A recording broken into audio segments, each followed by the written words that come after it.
Hello everyone, my name is Caden, and welcome to what is potentially the finale of Miles Edgeworth Ace Attorney Investigations.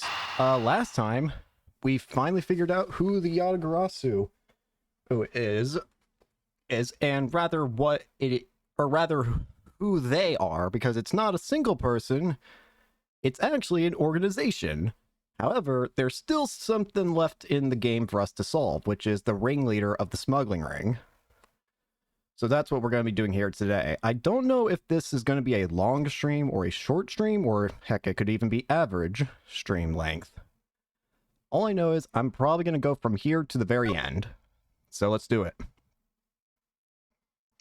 Let's see if I come to regret it like I did, For if you don't know, I played through, I have a playlist playthrough of me doing the Justice for All game, Ace Attorney, Phoenix Wright, Ace Attorney, Justice for All, and I ended up doing all of the last case, or at least most of the last case in one stream. That episode is 8 hours long. So let's see if I have a repeat of that. Let's hope not. March 15th, 12:07 a.m., the Atrium Neutralis lobby. So now we know who the Yatagarasu really was. I just ate and now my mouth is... I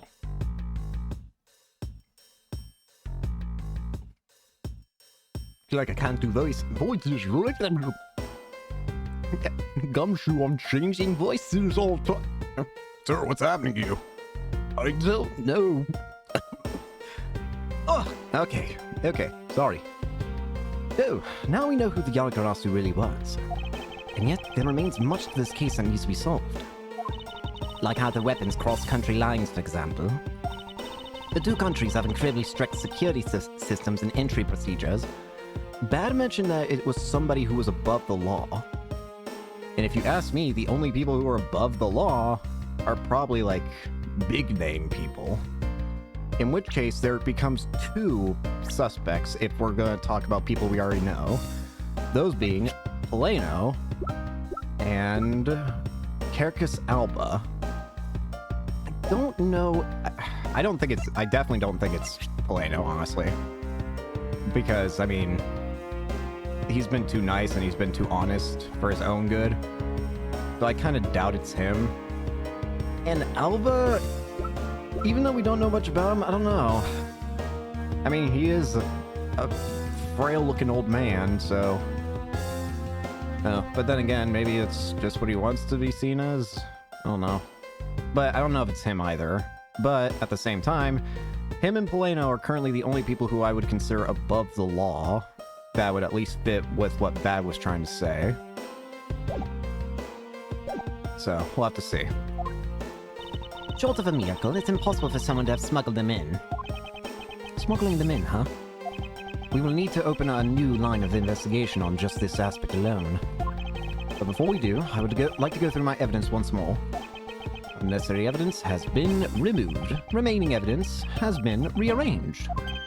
Hey, there's a VCR here, sir. Got rid of... I think we got rid of some stuff. Now we can see what's on that tape Detective Bad gave us. This piece of evidence from the KGA incident hid him from sight for 10 long years. I just know that this is related to the current case somehow. Detective Gumshoe, if you could please play the tape for us. Sure thing, sir. Let's see it. Let's have a look at the past, shall we?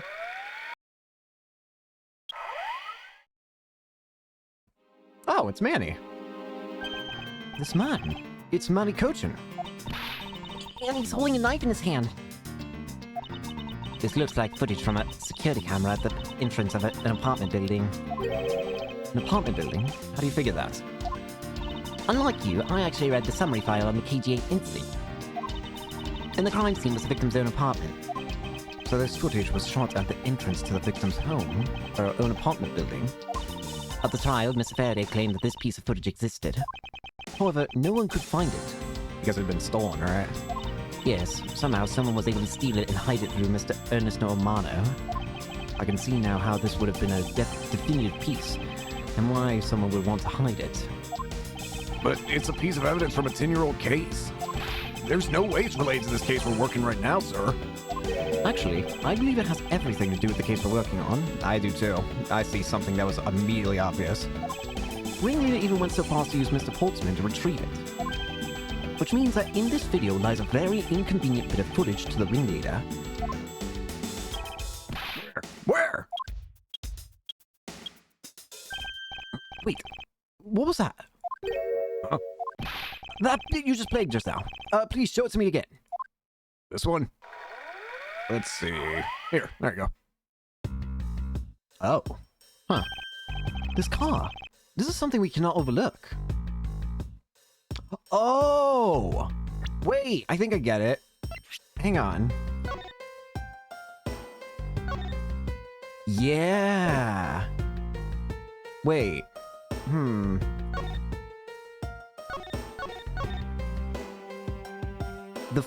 What I'm looking at is that little flag thing that's on the left headlight. That made me think it was part of the... Ooh, wait. Do we know what Cadofia's flag looked like? I mean, we know what the... that's the wrong... Hi, Kay. Do we have any evidence that says what Cadofia's flag looked like? I don't know if we do. But I feel like that might be Cadofia's.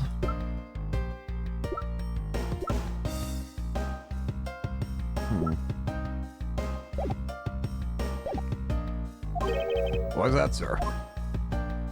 Look here, Detective Gumshoe. Yeah, this. This is what I think is important. Take that! This is the national flag of the Principality of Cadofia. It is Cadofia. Okay. I was gonna say, it looks like it was it looked, at first I thought it was Alabas, but then I realized the colors weren't right. But it was too similar to just brush off, so I was thinking, And because it has the national flag on it, we know this has to be an official government car. But the question we should be asking ourselves is, what was a government car doing there? Oh, hey. Miss Von Karma, Mr. Edgeworth. So you were here all this time. Hello, old man. Ambassador Alba. Thank you very much for continuing the investigation, even at this time of night. If only I was even a tiny bit more careful. This tragedy would never have happened. I am truly sorry. This wasn't your fault, sir. This had nothing to do with how careful you are. You idiot carcass! You couldn't chase after a simple thief! Now then, let's get down to the real reason why I came looking for the two of you. I would like you to put the investigation on hold for a while. Can you do that? What? Why? Excuse me? I heard you've apprehended the thief that turned this embassy upside down. And we are in the middle of an event celebrating our country's reconciliation. We can't exactly have the police and detectives walking around here forever. You're scaring the visitors away, so I hope that you can understand how I feel. We must finish our investigation and resolve the remaining issues. Why don't we leave the rest to the Alabastian and Barbalese police? Ambassador, we are so close. Just a little more and... Miss Von Karma, I'm afraid I've made up my mind. And without my permission, you can't proceed with your investigation anyway, right? True. However, as he said at the very beginning, this area can be considered to be Alabastian soil. In which case, we are nothing but foreigners in their land. Is this really where our investigation ends? Shifu! We found Mr. Edgeworth, sir! Shifu, this way!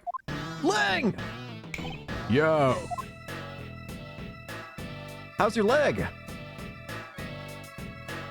Agent Lang, you're back on the scene in rather quickly. If I laid back and took a break, I'd lose the scent of my prey, Mr. Prosecutor. Agent Lang, why have you returned? Because I have to solve this case, no matter what. Well, I'm sorry to inform you. And don't take this the wrong way. I don't suspect you personally. However, a member of Interpol was just found to be a thief, and so... Under these circumstances, I wish to put your investigation on hold. After all, I believe our own police can handle things from here. They are quite capable. I think Lang's on our side now. Oh, at this rate, our investigation really will come to a close. Oh.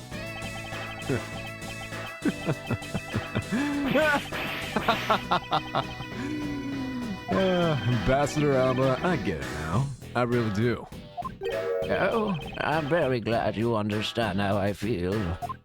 No, not that. What I was talking about is... I know who the killer is behind tonight's murder. You! Did I just hear my name?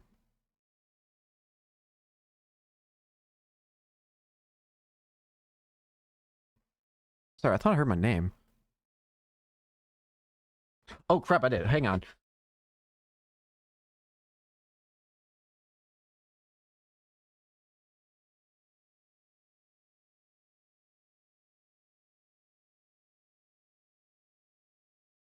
Apologies, I had my mother came to surprise say hi to me while she was going to hang out, while my sister goes to hang out with them or something. But it's all good. I just had to check it. You... No. Do you really mean that, Agent Lang? Wolves don't lie. Then who is it? Well, let me first say that I'm not talking about Mr. Cochin's murder. That was all Sheena. Really? Oh, you're talking about the mask then. Lang Z says, the truth lies not at the exit, but rather shines outside the maze itself. The truth is unexpectedly simple. So let me ask you this. Who do you think was the second's killer? I'll tell you who. Uh-oh. I'm scared. It was you, Franziska von Karma. Excuse you? What? How did you get here? Uh-oh. You're about to get whipped. I was the killer. Hey, wait, but that's impossible. Yeah! Although, that whip is actually quite... Detective, now's not the time. Hold your tongue and that ludicrous remark you were about to make. Agent Lang, are you seriously accusing her of murder? Yeah, I am. He doesn't appear to be joking. Hey sis, I remember that just before Ambassador Alba went to give his speech.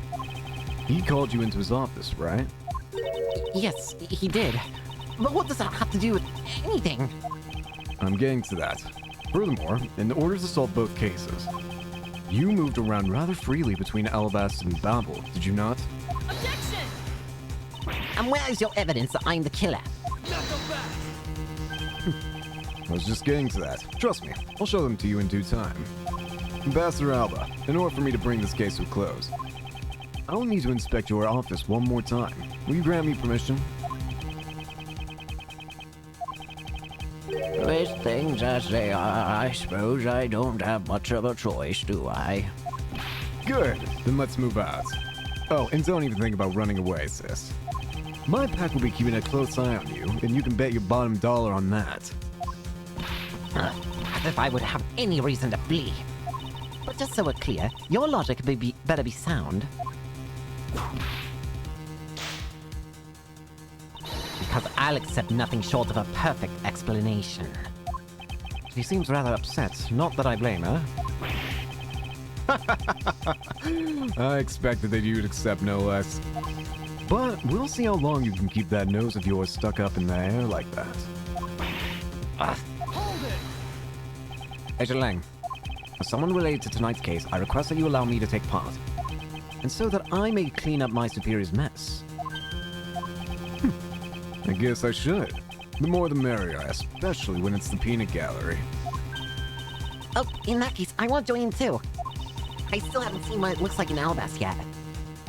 If you let Kay in, then you're gonna let me in too, pal. I can't sit around and do nothing when Miss Von Karma's in trouble. Hey, Gummy, let's have a competition so you can save her first, okay? Okay, I'll take you up on that. Oh yeah, I'm fired up and raring to go. As a detective, I don't believe this is something you are supposed to be excited over. Sounds like this is going to get real interesting. Ambassador Alba, I'll be bringing these kids along for the ride. Very well. But I'd like you to keep in mind that this will be your last chance. We'll have this whole mess cleaned up before you know it. Now, let's go. Alright, here we go. Well, Damascus' body is gone. Of all the turns this could have taken, I did not expect Francisca being accused of murder. Okay, now, let's first go over the facts one more time.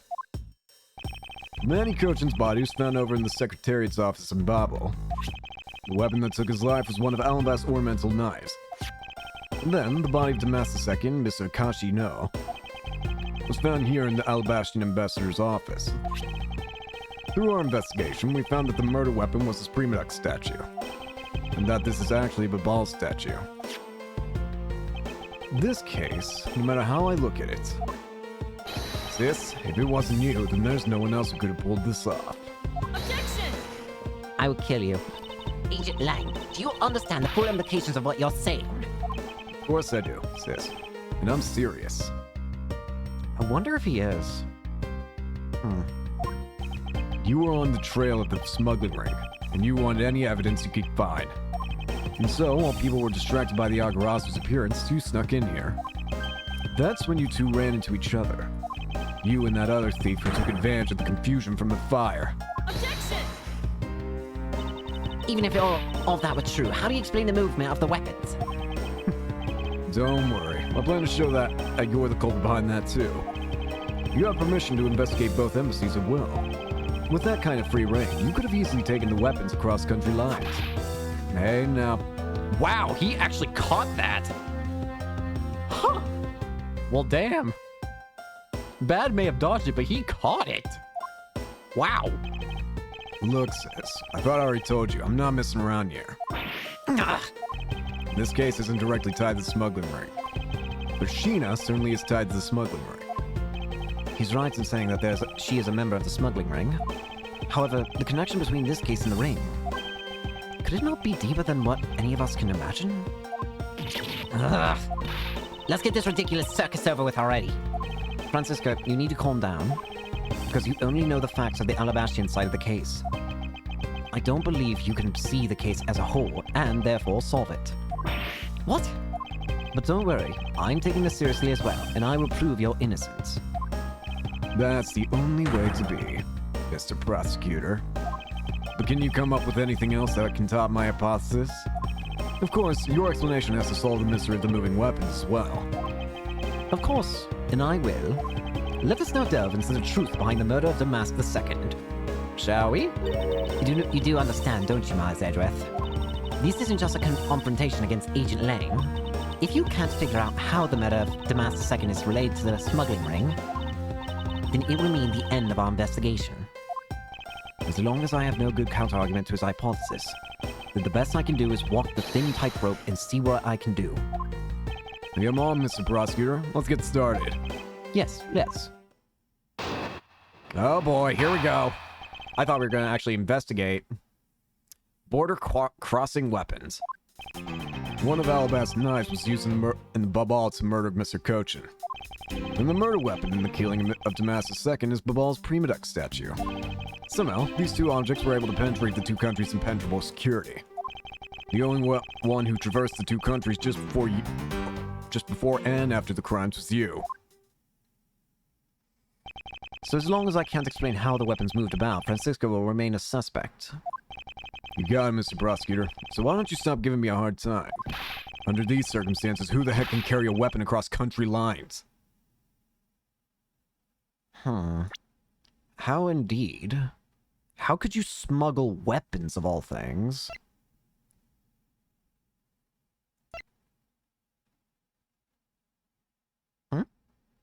Wait.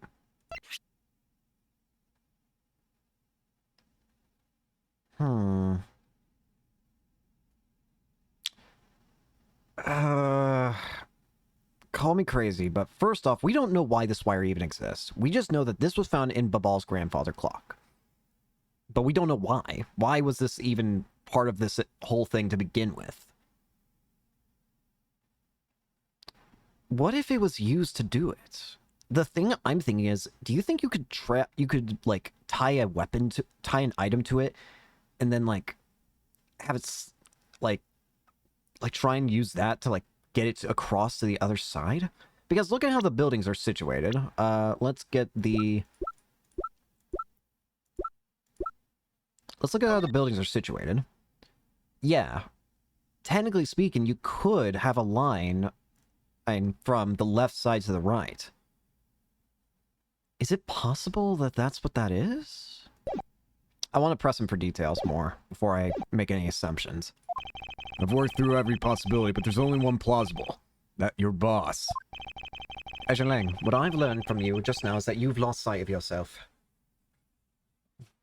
I mean, I can't say I blame him, considering he just had his subordinate be revealed to be a psychopath, basically. What are you talking about? By focusing too intently on that which is in front of us, we become blind to the truth. Don't tell me Lang Zi never said anything to that effect. You prosecutor. Who do you think you are speaking about Lang Zi's proverbs like that? I don't need his proverbs. Because my words are all you will need to see the truth. Well, let's see it. One of Alabast's knives was used in Babal to murder Mr. Cochin. I concur that this knife crossed over country lines. Good, but that's not the only thing that did. We mustn't forget about the other weapon. The knife was only one. The murder weapon in the killing of Damas II is Babal's Prima statue. So you're saying that the Prima statue was also brought over by Francisca? Like I told you before, that's the only way it makes sense. Does it? And how exactly did she bring it over? I haven't figured that out yet. That's a rather weak statement, considering how sure you are. Maybe, but there is one thing I do know for sure. Somehow, these two objects were able to penetrate the two countries' impenetrable security. Impenetrable? I should hardly think so. You've seen the top of the wall between the two countries, right? Who in the world could cross over that? Yeah, not even I could climb over that thing with all the barbed wire. The only way into either embassy is through the doors in the Theatrum Neutralis. So the only way for the knife and the Prima statue to traverse the two countries is through those security camera equipped well-guarded doors. The only one who traversed the two countries just before and after the crimes was you. Was Francesca really the only person to have traveled between the two countries? According to the guards at both doors, she's the only one to go back and forth. The sis there was an alibi when the Yagarasu showed. And then, just before you guys found Mr. Cochin's body, she entered Babal. I think we can assume that's when she brought the knife into Babal. Then how do you explain the Prima statue? I haven't quite figured that out yet. However, the fact that the two weapons crossed the border proves that the killer must have also traveled across the country lines. The only things across the border are the Prima statue and the knife. I should hardly think that those are the only times that Agent Lang...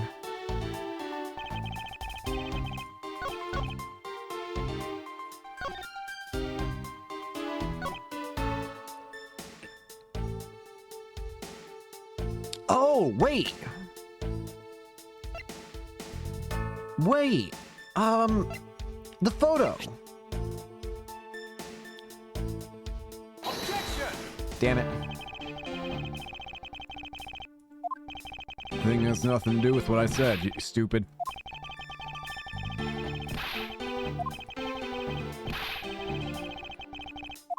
Shut up!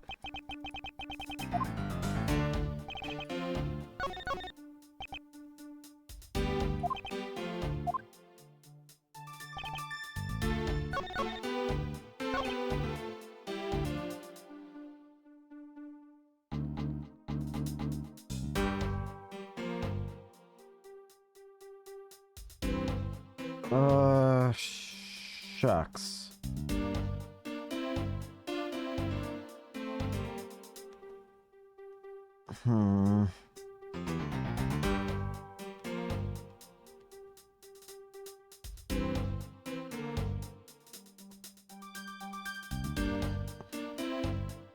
Wait, hang on.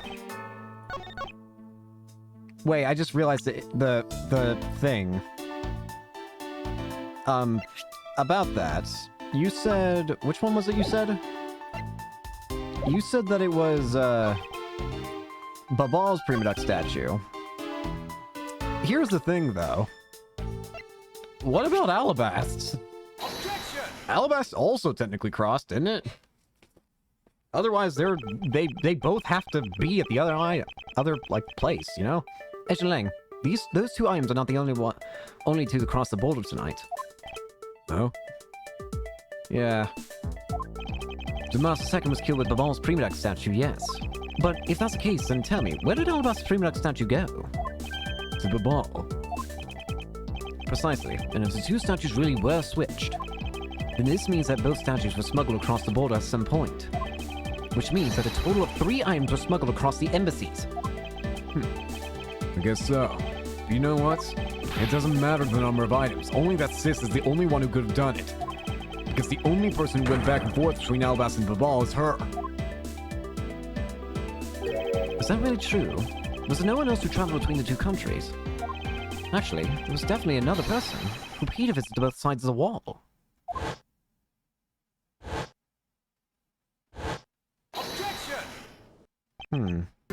Is that really so, Agent Lang? What a lousy time to try and bluff your way out of this. I checked out what the guard said, along with the security camera's footage. You're not going to overturn my hypothesis that easily. I wouldn't be so sure of that, but suppose there was some other way other than through the theater doors. What other way? The other entity that managed to cross the border unharmed. If I pointed out, it could open up a whole new possibility. And though I hesitate to bring this out, as long as this entity exists, the impossible road becomes a possibility. Looks like you've got some clever idea in mind. I do, and I can show it to you through a single piece of evidence. Fine then. Let's see this piece of evidence that will show me this other route. This piece of evidence will show us another way to move between the two countries. I think now's the photo, right? How did this? Agent Lang, I'm sure you are familiar with this unforgettable photo. That supernatural photo, like I said before. Humans can't fly. No, of course not. I understand that perfectly well. That being said, items can certainly be thrown across things and look like they're flying. And don't start claiming that Sheena somehow grew wings either. I wouldn't dream of claiming that.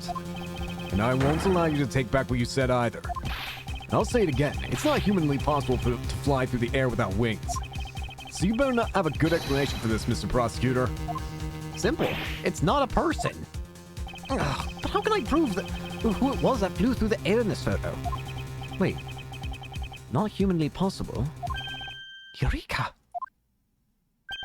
Very well. You will have your explanation. Sounds like you have a good idea simmering inside that head of yours. Let's hear it. The face hidden within this photo's blurry trailed shadow is...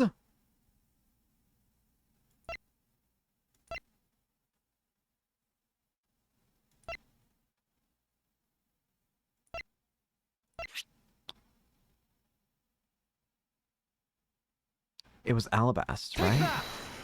Yeah, it was Alabast. Naturally, the shadow is the third smuggled object, the Prima Duck statue replica. You can't be serious. The Alagarasu, or rather Callisto Yu, dressed as Agent Sheena, was inside Babal.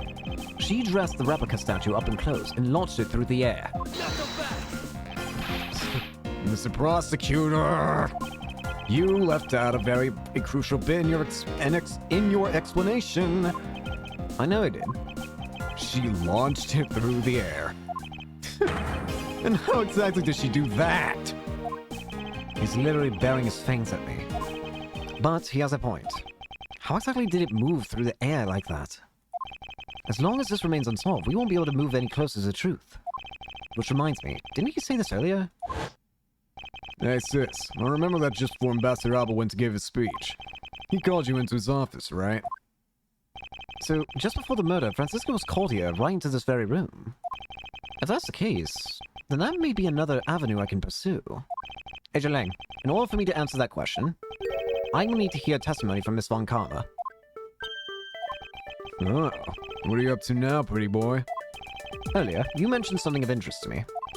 You said that just before the murder occurred, Miss Von Karma had been in this room because Ambassador Alba had called for her. And for that reason alone, you believe her to be the killer. Yeah, I guess I did say something like that. In that case, I believe it is my duty to ask her what her side of the story is. You really think a criminal would tell us the honest truth? How dare you! As I've said numerous times, there's absolutely no proof that I'm the killer. Miles Edgeworth, don't tell me you suspect me too. I don't. However, I can't ignore the fact that you were in this room at one point in time. Which is why I would like to hear about your movements in this room. Francisca, I feel that I still don't have enough information. Which is why your testimony is incredibly important to the outcome of this case. Alright. So, what would you like me to talk about? I'd like you to please testify to your movements in this room until the murder occurred. Alright, let's try this. It's your way for a change. But if what she has to say turns out to be a waste of time, I'll place her under arrest faster than you can say you can howl no. As you wish. Francisca. Let's do it. Movements in Alabast. As I said earlier, I was assigned to guard duty in the Alabastian embassy. After I saw the steel samurai off on his way towards the ambassador's office, I returned to the Rose Garden for a bit and checked up on the security situation. After all the preparations were in place, I was called back by Ambassador Alba to his office. Alright. Francisca, I want us to make this clear from the very beginning. So what I wish to confirm is that at the only time span in which you were in this office was before the murder occurred. Is that correct? Yes, of course. I see. For now, the only way that I can see for us to break out of this situation is to ask Francisca about her testimony in more detail. There's gotta be something hidden in it, then. Alright, Francisca, let's get you cleared up here. I was assigned to guard duty in the Alabastian embassy. I thought your duty was to fact-find anything you could about the smuggling ring. Yes, that was my job. But upon hearing that the Yagarasu had sent a calling card to the embassy, Ambassador Alba called upon us to protect the embassy instead. That incident 7 years ago. Or have you forgotten what happened here back then? Anything related to that case we were involved in appears to be rather painful for her. It's not exactly one I can readily forget myself. It looks like you remember the case after all. Of course I do. Wasn't I almost shot? I inspected every location, every possible escape route, and every aspect of the police's security detail. I did all that, then after that... After I saw the steel samurai off on his way towards the ambassador's office. Hold it! So, you were at the theater as well? Yes, and I suppose you were also there as well, watching the stage show? Well, yes. So Francisco was there. Well, after the show's over, I saw the steel samurai off. I returned to the Rose Garden for a bit and checked up on the security situation. Why did you need to confirm the degree of preparation for even the speech? For security's sake, of course. What other reason could I have had? No one knew just how the Yagarasu had planned to getting in, right? Yes, I suppose you're right. And in the end, the Yagarasu did choose to appear in the Rose Garden. Even if it did turn out to be nothing more than a shadow. Ugh, who would have thought that she would have used a shadow? Don't whip me! Calm down, Francisca! She must still be nursing a grudge over the fact that she couldn't figure it out herself. Anyway, there was no one in the Rose Garden. And we were aware of that speech, that the speech was set to start soon thereafter. After all the preparations were in place, I was called back by Ambassador Alba to his office. Why were you called back by Alba? At that time, the Ambassador Second's body had yet to be found in this room, is that correct? That's right. But Ambassador Alba was here. One could hardly miss his rather large presence. A criminal will say anything to get out of getting arrested. How do we know you're not lying? Well, if you need proof, I'd be happy to oblige you. Seriously? Like I keep telling you, when I arrived at this office, Ambassador Alba was already here. He was standing by the flower box on the windowsill, watering his plants. I can attest to that. I remember speaking with the lovely lady around that time here in my office. Alright then. Add that statement to your testimony, and let's hear some more details. So Master Alba was in this room at the time, was he? Was he really the killer? Could that old man really be as that threatening of a entity? When I arrived, Ambassador Alba was watering the flowers on the windowsill. Wait a minute. Wait.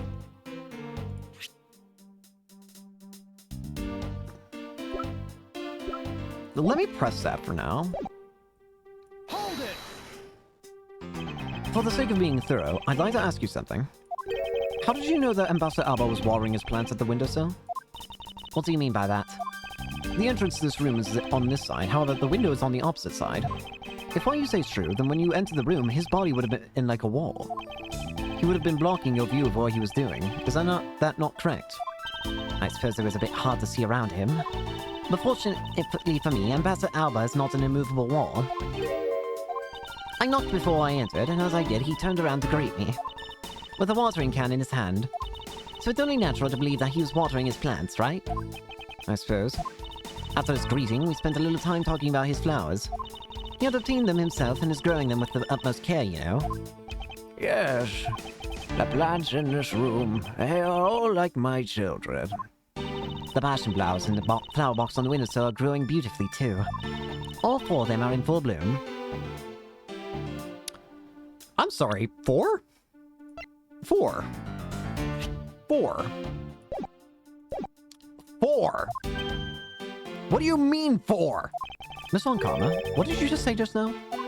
I said that the flowers are growing beautifully. What about that statement do you not understand? What do I not understand?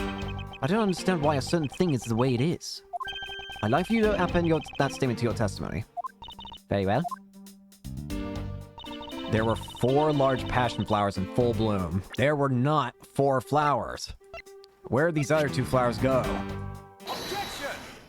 2 flowers are missing here, Francie. Francisca, for some odd reason, your testimony contradicts with this piece of evidence.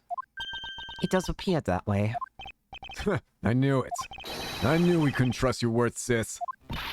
Mr. Edgeworth, what are you doing discrediting Miss Von Karma like this? Yes, sir. If you keep this up, she's gonna get taken away, sir.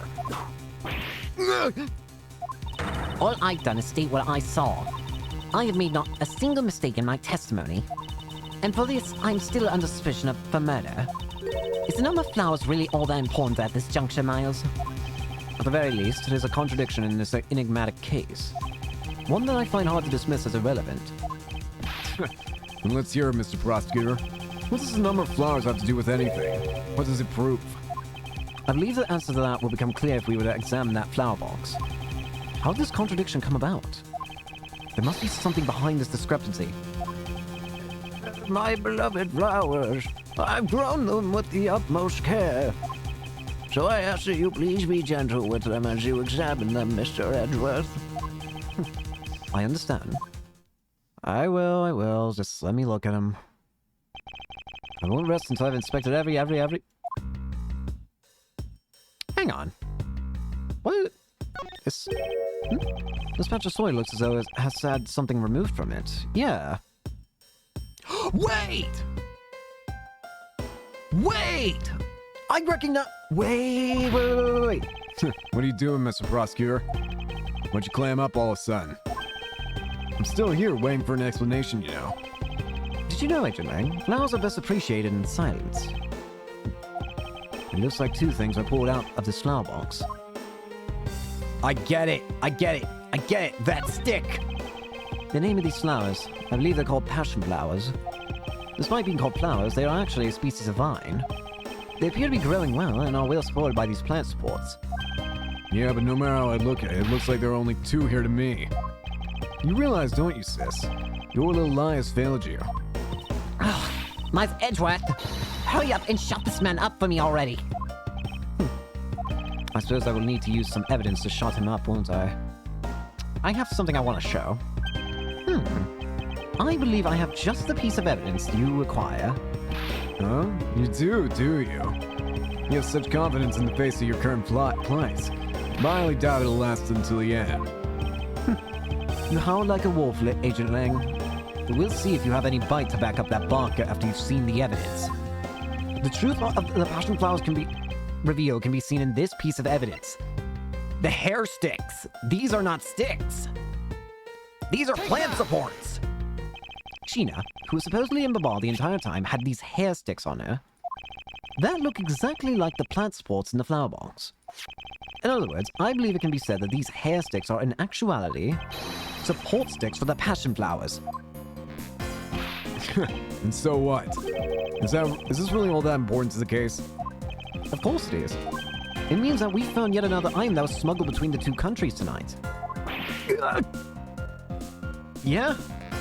So now we've got a total of what? 4 different items?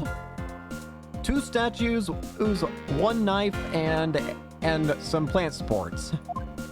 Think about it logically, Agent Lang.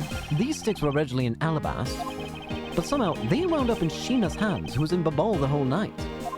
So make no mistake, these sticks were smuggled somehow, just like the knife and the statue.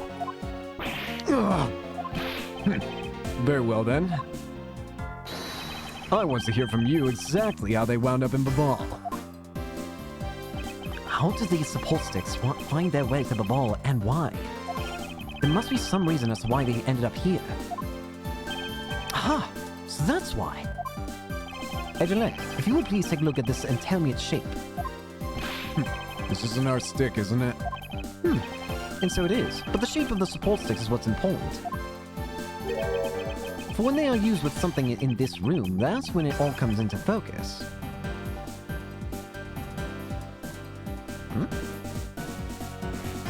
Oh my goodness, don't tell me. Don't you dare tell me. And the object that completes the picture when used with the support sticks is... Don't tell me it's the freaking crossbow! That's a crossbow. Wait, you're not really suggesting... I am. These hair sticks, or rather plant support sticks, they make for perfect arrows. I've done it. I found the common thread that connects the 2 offices. But this thread has yet to be completely untangled. Even using the arrows, how does this explain how the statues were transported? Furthermore, who could it have been who fired these sticks as an arrow? There must be a common thread that ties all these things together. Uh-oh. Mr. Prosecutor, hold up a second. You do realize what happens when you tie a statue to an arrow, right? They don't fly at all. Yeah, you're right, they don't. Border crossing, part 2. So Babal's statue was draped in the Yagras's cloth and then shot over here? Even if you fired the arrows from this side, they wouldn't go far with the statue tied to them. I don't think I need to tell you that the Prima Duck statues don't sprout wings. You're a realist after all, aren't you? The Prima Duck statues didn't sprout wings. Of course they didn't. Glad you understand. I feel much better already. I was afraid for a second that you were unaware of that crucial fact. It's only crucial because you're under the belief that wings are necessary to this equation. What? You need to free your mind a bit more and let it fly like a bird on the wind. The Prima Duck statues flew, but not on a wing. Allow me a bit of your time and I'll explain this mysterious phenomenon to you. I still think it's the wire. It's gotta be the wire. Why else would that exist? The ball statue was draped in the Yagras's cloth and then shot over here. Hold it! But that incredible scene just happened to have been caught on film, resulting in this photo. And what an incredible scene it was.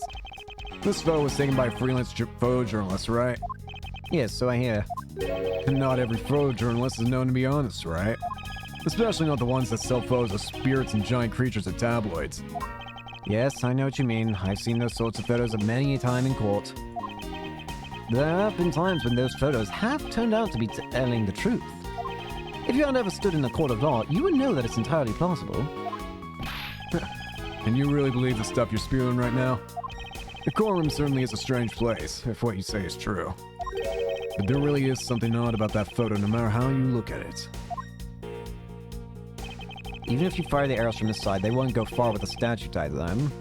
Hold it! But we are in agreement that an arrow by itself would reach the other side, correct? But just the arrow by itself is pretty meaningless, don't you think, Mr. Prosecutor? Because the things they wanted to smuggle were a lot bigger than nothing. No, that's not necessarily true.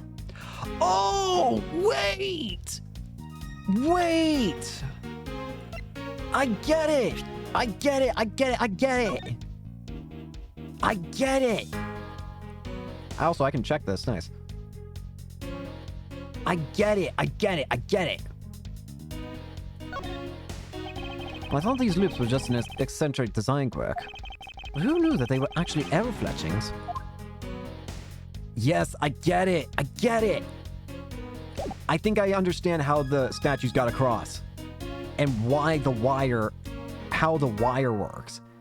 You could probably... with those loops in the crossbow arrows, I think you could probably tie a wire through them and then shoot those. I think that would still let the arrow fly, wouldn't it? That's gotta be what it is. I just need to find out where to send that. What?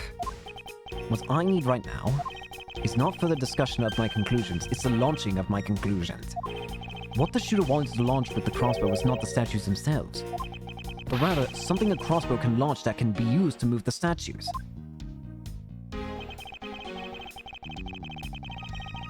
What did the crossbow launch? It was wire! Objection!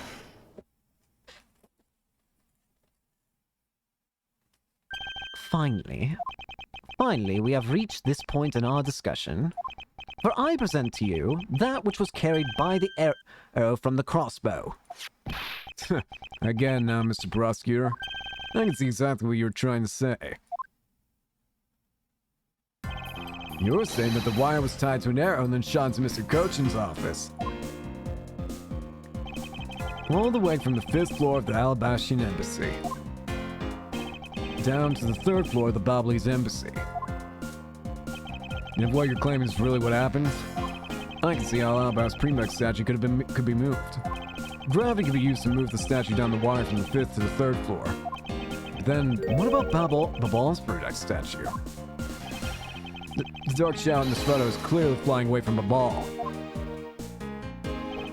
going in the opposite way of gravity from the 3rd floor of the Babli's Embassy up to the 5th floor of the Alabastian Embassy. How do you explain that? Huh? I think I finally see how the gears behind this whole trick work. Ejele, the motion used behind this trick. I wonder if perhaps you have yet to envision how it works in your head. Motion. Motion. This is the motion that was employed to smuggle Babal's Premix statue. I would assume rotary, right? Yeah. I believe it was done via rotary motion. It's two statues just transport simultaneously. Ah, yeah. It doesn't... if they weigh the same and or whatever, then obviously you could just have the gravity of one pull the other, right? Simultaneously? Get real. The statues would collide somewhere along the way. Really? Did I ever say that there was only one line of wire between the two offices? If you shot an arrow with the two ends of a wire tied to it, a circular belt can be formed. Lang Z says, don't object and call a success what is beyond reasonability, taking into account the tension difference between the two wires. The top one would sag too much to the point where the statues would collide anyway. Agent Lang, as you know, the Premix statue is a one-of-a-kind national treasure, and the fact that Babal's statue is a hollow replica of the real statue, it would naturally be lighter than the real one, meaning that my idea is very possible. Langzy says...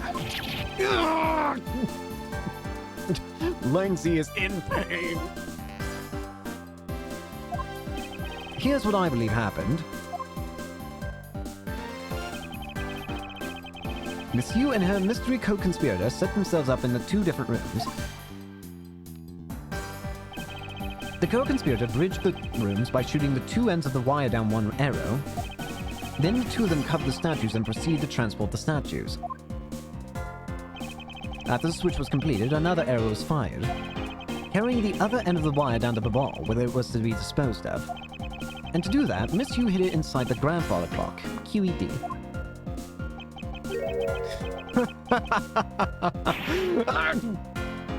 Why am I getting whipped now? This proves it, right, Agent Lang? That I'm not the killer. Not yet, sis. I still haven't made my dessert yet. Right, Mr. Prosecutor? The proof is in the pudding, as it were. Pudding is a nice dessert. So, do you think you can do it? Can you prove that what you said is what happened? Because remember, if you can't, I'll be taking a certain someone back home with me as a souvenir. I agree that as long as there's no proof, my hypothesis remains just that. However, what I have laid out is no mere hypothesis, for there's one more piece of evidence. One more. This should be interesting. You think you have a piece of evidence that will turn your hypothesis into fact? Well then, let's see it, Mr. Prosecutor. The thing that made it possible to create a circular belt out of the length of wire, I believe that is right here in this very room. Now then, I believe this is what made the circular belt transportation method. Oh, the ceiling fan. Take that! Looks like you dropped another bomb on us again. This is the last piece to the trick are two pulleys. Precisely, the ceiling fans double as pulleys in this case. And thanks to the fact that there's one installed in each of the offices, the ceiling fans made for the perfect pulley system to set for the wire to run on.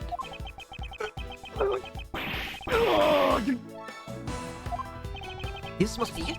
This is how the smugglers bypass the impenetrable security.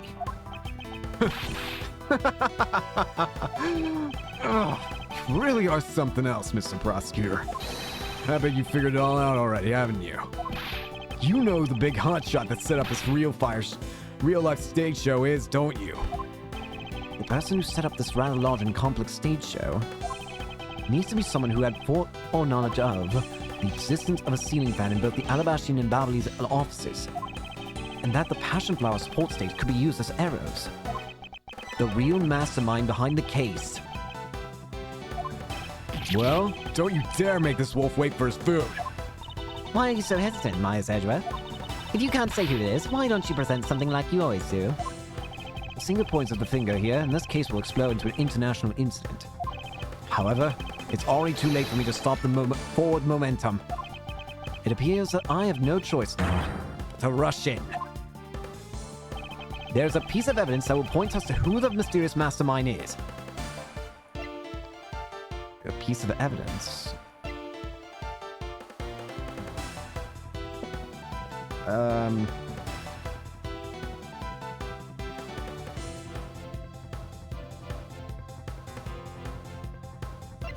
mean, it would be the arrows, right? Who had the arrows? There's one man who had them. This smuggling could not have been possible without the use of the crossbow. Furthermore, the arrows that were shot by the crossbow were plucked, as it were, from the flower box in this very room. They were planted so long ago that the passion flowers had time to grow so big that Miss Von Comma didn't even notice the arrows when she visited this room today. On top of all this, the fact that the culprit knew that both offices had ceiling fans tells us that the person had very detailed information on the embassy's layout. So as you may have already guessed, the person I am accusing of hatching this plan is the person who grew the flowers in the flower box with the utmost care. Thus, it can only be you, Circus Alba. Well, we're not stopping here, are we? Oh dear. Are you out of your mind, Myers Edgeworth? I'm certain of what I am saying, and I am sure that he is the culprit.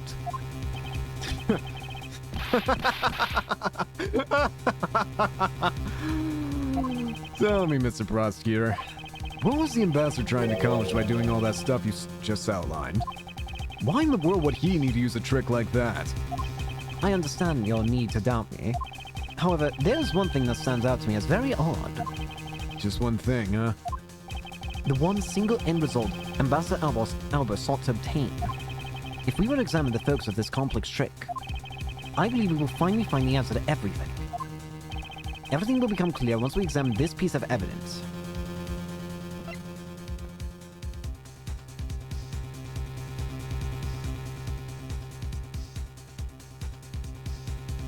Wait, are we talking about Albas Prima statue? Yeah, because that would be the murder weapon, right? Basically, he was getting rid of the murder weapon in that case. So it really is that old man. He is the killer, isn't he? He is the mastermind. I would fully understand the reasoning had the situation been the reverse. However, to go through the trouble of swapping the real Prima Duck statue for the fake, I sense a very shady reason for such a bizarre action. It was to move the murder weapon to a location where it would be seen as impossible or whatever. And who better to ask for that reason than King Prima Dux himself? I see. Ambassador, we'll be examining that statue now, with or without your permission. You can't play innocent anymore, old man.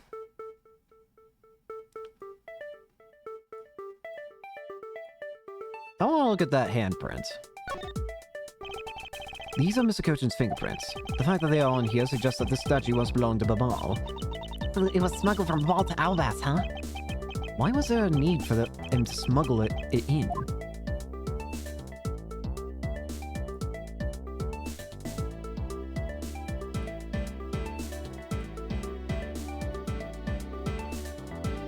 A shield? A shield, huh? There doesn't seem to be anything unusual about it. I bet it's supposed to mean that the guy's protecting something. I don't think it's supposed to have that deep of a meaning behind it. In that case, where are we wasting time with this for? Let's look at some other area. A sword. With his sword drawn like that, there's an aura of valor and bravery around King Prima Dux. He looks so cool standing like that with the sword stuck in the ground in front of him. Maybe I should try and come up with some cool pose with a shuriken or something. I'm seriously beginning to think that her real goal in life is to become a ninja. Hey, Mr. Brusker, there isn't anything particularly odd about the sword, right? No, not really. I suppose we should examine a different area of the statue now. What about the face? Wait a minute! Huh? Wait. Am I going crazy or does that look different? This guy kinda looks like the Steel Samurai, don't you think? Maybe it's because they look alike that he was picked to be the Goodwill Ambassador. I suppose that's possible. Take a look at this area around the base of his neck. It looks like a gap. Oh! Hey, right! Maybe it's meant to be some kind of secret. Perhaps it's possible to open the statue from this gap in its construction. What? Hurry up and open it, Miles! Alright, here goes. Wow, it really did open up. Hey, what's that thing that fell out? I believe a more thorough examination of it is required. What's this? What in the... Is this... Hey, is this what I think it is? It's a plate for making counterfeit bills. Oh! Oh! Somehow, it appears that we've at long last arrived at the exit to this complex labyrinth. We finally hold within our hands one of the counterfeit money plates, and the reason why the replica was smuggled into Alabas to begin with. He's the ringleader, isn't he? The Prima Dux statue can only be handled by the ambassador or the secretariat, and the replica is nothing more than a hollow shell covered in gold. These two circumstances make the statue the ideal object in which to hide contraband. After receiving the statue containing the counterfeit plate from Sheena, the ambassador had the misfortune of accidentally running into Damas II. Surprised by the thief, the ambassador raised the replica statue of Damas II and... then, in order to frame the Steel Samurai of the murder, he covered the samurai sword in blood. Well, Ambassador Alba, you're not escaping this, old man. You're the leader of the smuggling ring? My country is a mess. It's all because of you. You're the one who killed Damas II? Answer us! I never thought you would figure things out to this level. However, there's one point I disagree with you on. The head of the smuggling ring was Mr. Cochin. Nuh-uh! Quit screwing around. I have no sympathy for someone who would try to pass the guilt onto a dead man. If there's one thing I'm sure of, it's that you're the real ringleader, Salba. It's not good to speak with such subjectivity, you know, Agent Lang. Subjectivity? My conclusion's anything but, and it's the result of logic and investigation. Logic and investigation? Only seconds ago, you were ready to arrest Miss Von Karma. I don't think we can give such flip-floppy logic any real weight, do you?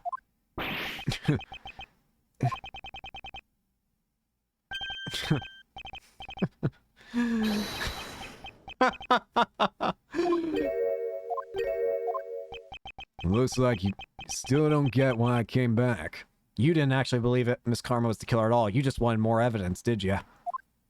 Excuse me? You see, the reason I came back is that I could sink my fangs into your wrinkly old neck. From the very beginning, my real target's been you. What? Agent Lang, I demand an explanation. Sorry, sis. I didn't mean to put you through all that. I had a feeling, for some reason, it didn't make sense at all. There was no possible way that Francisco could have been the killer. And I feel like even Lang would have known that, so I figured he had an ulterior motive, and sure enough, it was just so he could figure out more. That was what I thought at the beginning. It's like, he's gotta be using this to get more time to figure things out. I knew you were innocent from the very beginning. You did? I knew that this whole incident had been meticulously planned and prepared for. So naturally, the occupant of this room, Ambassador Alba, seemed the most suspicious. But without the ambassador's permission, we couldn't get in to take another look around. Oh, so that's why you put this on this big show to accuse Francisca of murder. Using Francisca as the bait, you were able to gain us entry and investigative rights. Yeah, if I hadn't done that, I doubt the ambassador would have given us the okay to poke around. So that's what all this was about. Very well, I will forgive you. But in exchange for using me as bait, you will take some responsibility and help us find the truth. Agent Lang, for giving me such a great opening, I thank you. You know, I just knew, Mr. Prosecutor. And somehow, if we were able to find some proof by investigating this room, then you would be able to figure out the real culprit with your special brand of logic. The evidence detectives collect combined with the logic of a prosecutor. That's just as it should be in a prosecutor-detective team, right? I don't know about all that. One thing I do know is that I'm itching to see what that old man gets what coming to him. You're quite scary when you want to be, aren't you? Yeah, you were the one who was planning to use me up to push all the guilt on the sis. But unfortunately for you, you misjudged me. Agent Lang, I wish for you to stop trying to intimidate me. What we need right now is evidence and proof. I wonder if you have what is necessary to prove that I am the head of the smuggling ring. Don't be such a sore loser. If you really are the head of the smuggling ring, then you should acknowledge your crimes with dignity.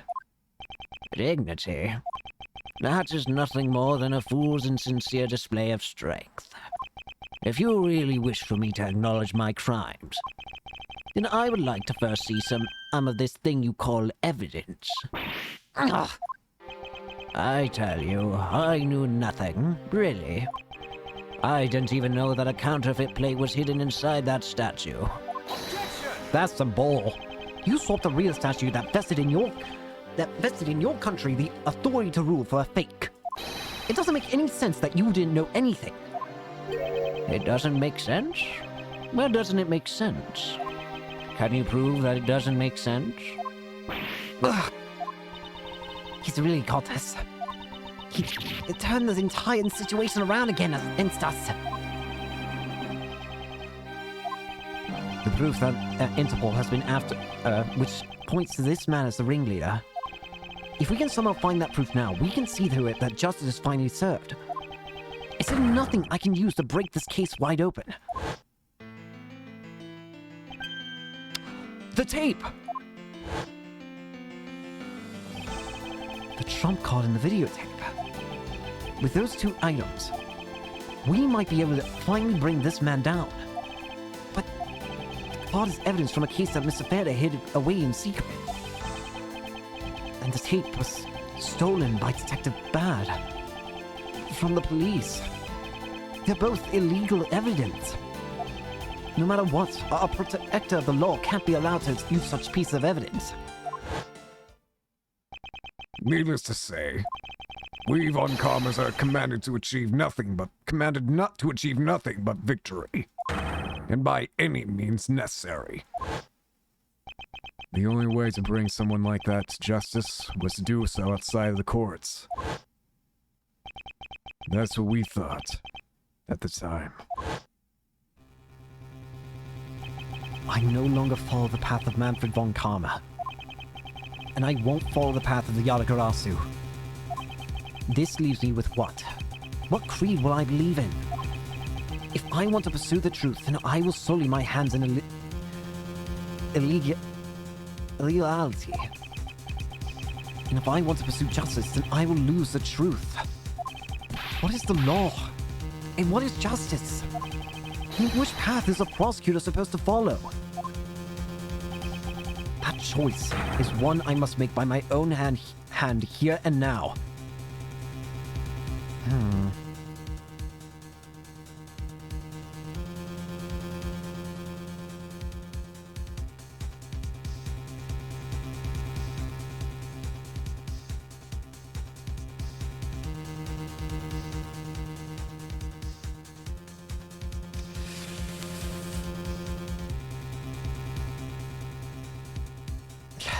I'm using it.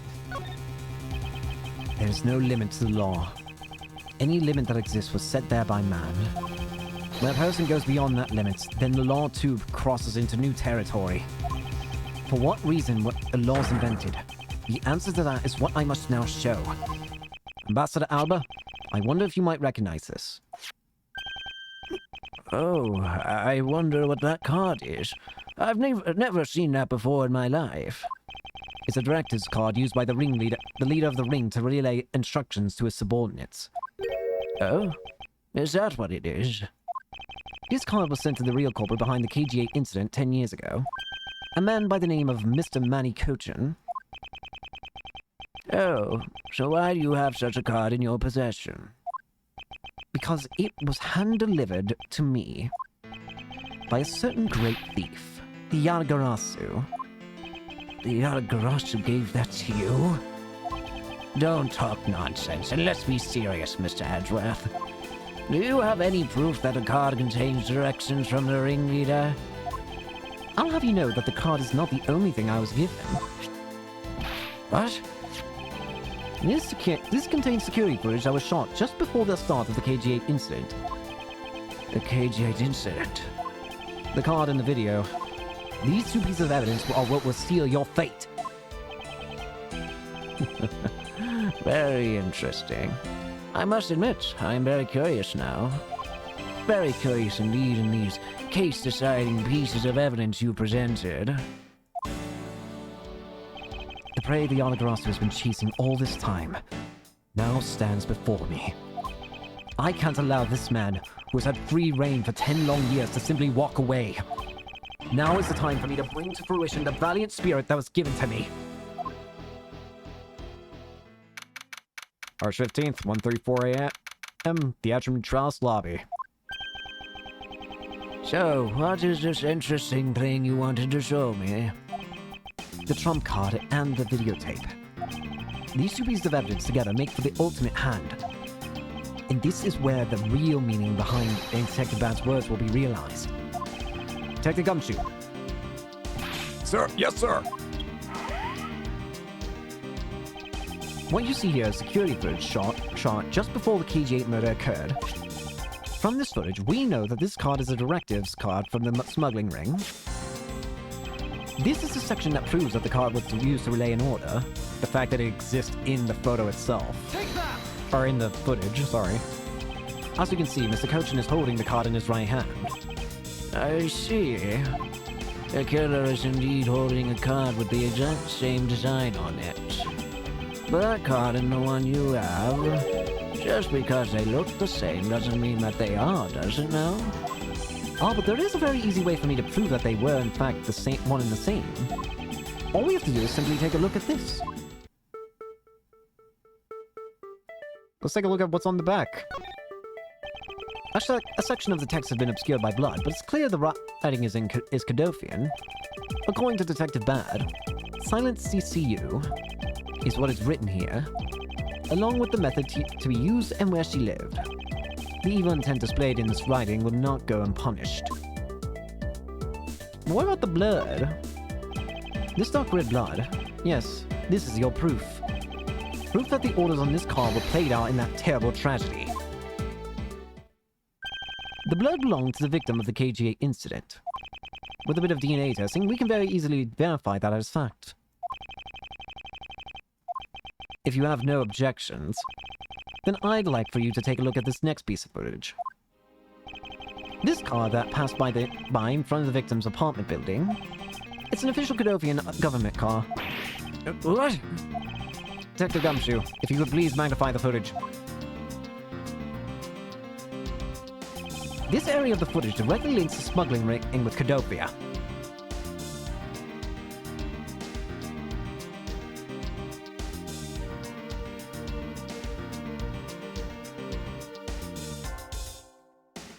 Is it this?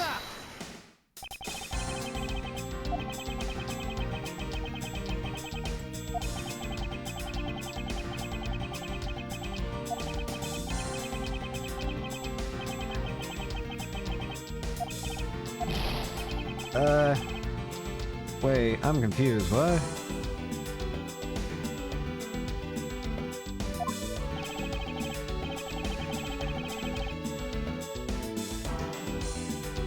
Oh, wait! Duh, wait, hang on. It's this. This is the... Take that! That's the shape of this pocket.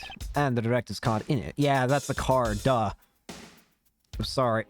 That's stupid of me. It tells us that without a doubt, this person in this car is Mr. Cochin. The license plate on the car was also captured by the security camera. And with it, we can easily find out who was sitting in this car on that day 10 years ago. Which is why I can say with confidence that you were riding in this car on that day.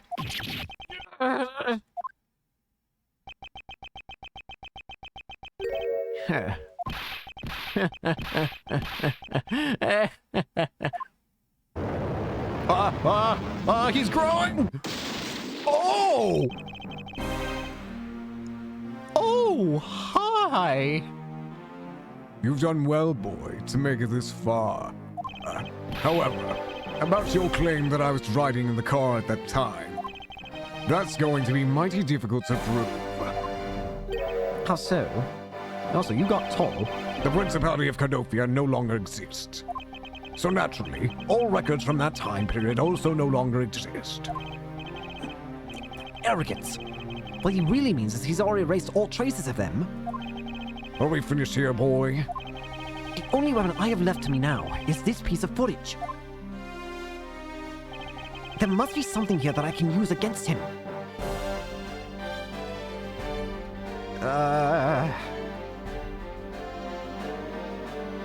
Oh, wait! Now's the thing in the background.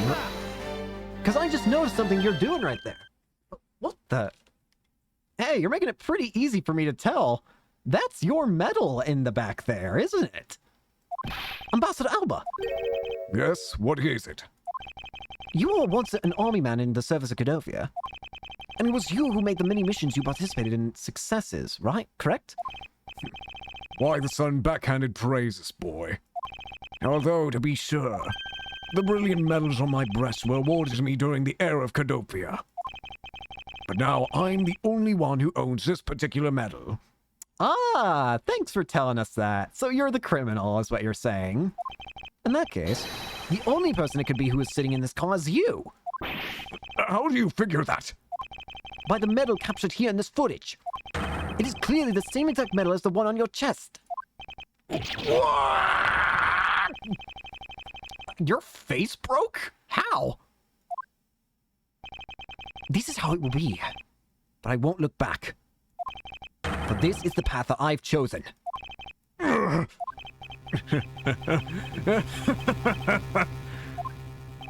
You've moved me with your devotion to this case, Mr. Edgeworth.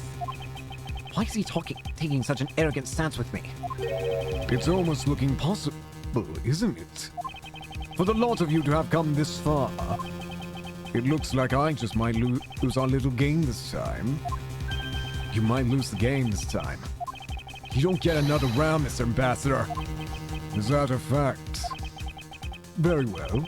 I decided to confess and admit my guilt. You're going to confess? And I will accept whatever punishment that may come as a result. What the? Regarding to the Master Second murder, I admit. I did it out of self-defense. Great. You're claiming it was justified self-defense. The Master Second attacked me, and I felt that my life was in danger. If I hadn't done what I did, I might be out the one who you found dead instead of him. What a pathetic performance. I'm not giving you one. Wow, you two really know how to laugh at inappropriate times. If you wish to claim it was justified self-defense, then we will need some evidence. It's always the evidence with you, isn't it? If that's what you require, I'll provide it. That man left a mark on me when he attacked. What? I don't particularly want to show it off, but this is proof that it was in self-defense. Damn it. I'm an old man, and sometimes I don't pay enough attention to when I should. But the Master Second didn't have a single weapon on his body. What? Hold on, it's nothing to get worked up over, because I hid his weapon. You hid it. I'm sorry, but as you know, a murder is a murder, even if it is in self-defense. And I couldn't let it become public, seeing as how I am an ambassador. This is the weapon you seek, my special bonsai trimming shears. Ugh, it's covered in blood. He was trembling quite badly during our struggle. But that's when he grabbed the shears that was sitting in my office and attacked. So you see, it was an act of self-defense. Is he right, Mr. Edgeworth? Since he has both the wound and the weapon that caused it, it's enough to declare it so. Can we get that blood tested, though? Damn it. No way. Oh, which reminds me, I guess there's still one more accusation I need to resolve. Smuggling and counterfeiting. Unfortunately, all of that is my secretary's doing. I had no knowledge it was going on. Don't even try it. Stop spewing nonsense. You're trying to throw my investigation under the bus in your desperation. If you want to get real honest, everything in this case can be connected to you. The murder of the Master Second was done in self-defense. In my trials, no man escapes this crime alive. Perhaps so, if you are my opponent in court. However, there is one very important fact that I think you may have forgotten. What is that? Oh, God. Oh, this is not going to be an easy fight because he knows what to do in order to get around, huh?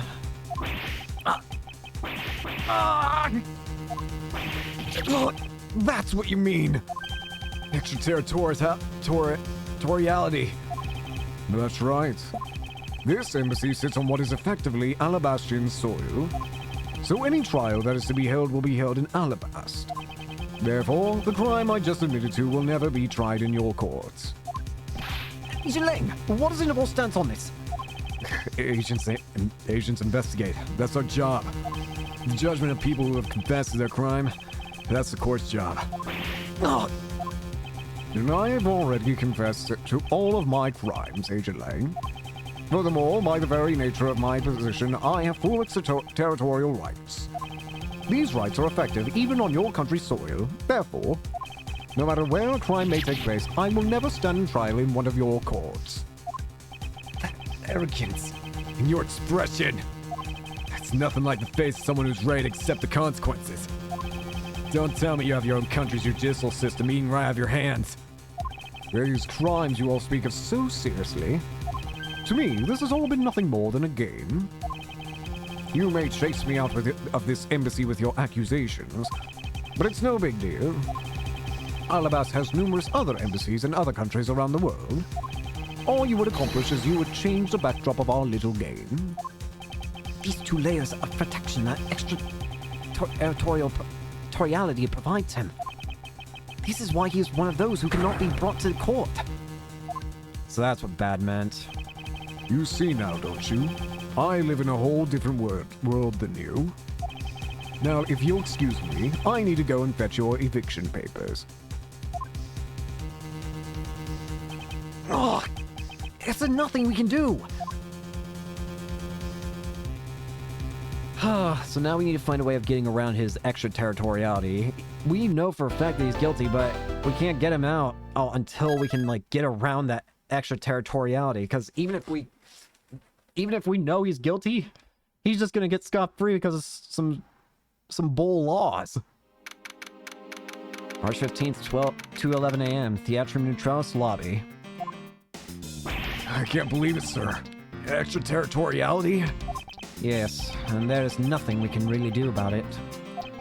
In the end, we didn't have enough authority to bring him to justice. I can't believe that even though we know he's the boss, we can't lay a finger on him. I know. Hey, Mr. Prosecutor. Sorry to skip on you, but I've got some business to take care of. Lang! If we can't even get an evil guy like him a slap on the wrist, then what the heck were laws created for? What good are they? If the law can't help us, then I'll go as the Yagarasu and take care of this myself. Don't you dare! Mr. Edgeworth? Sorry, that was a bit too harsh. I just... Don't hurt yourself, Kay, please. I know how you feel, sir. We're trying to take on an ambassador, after all.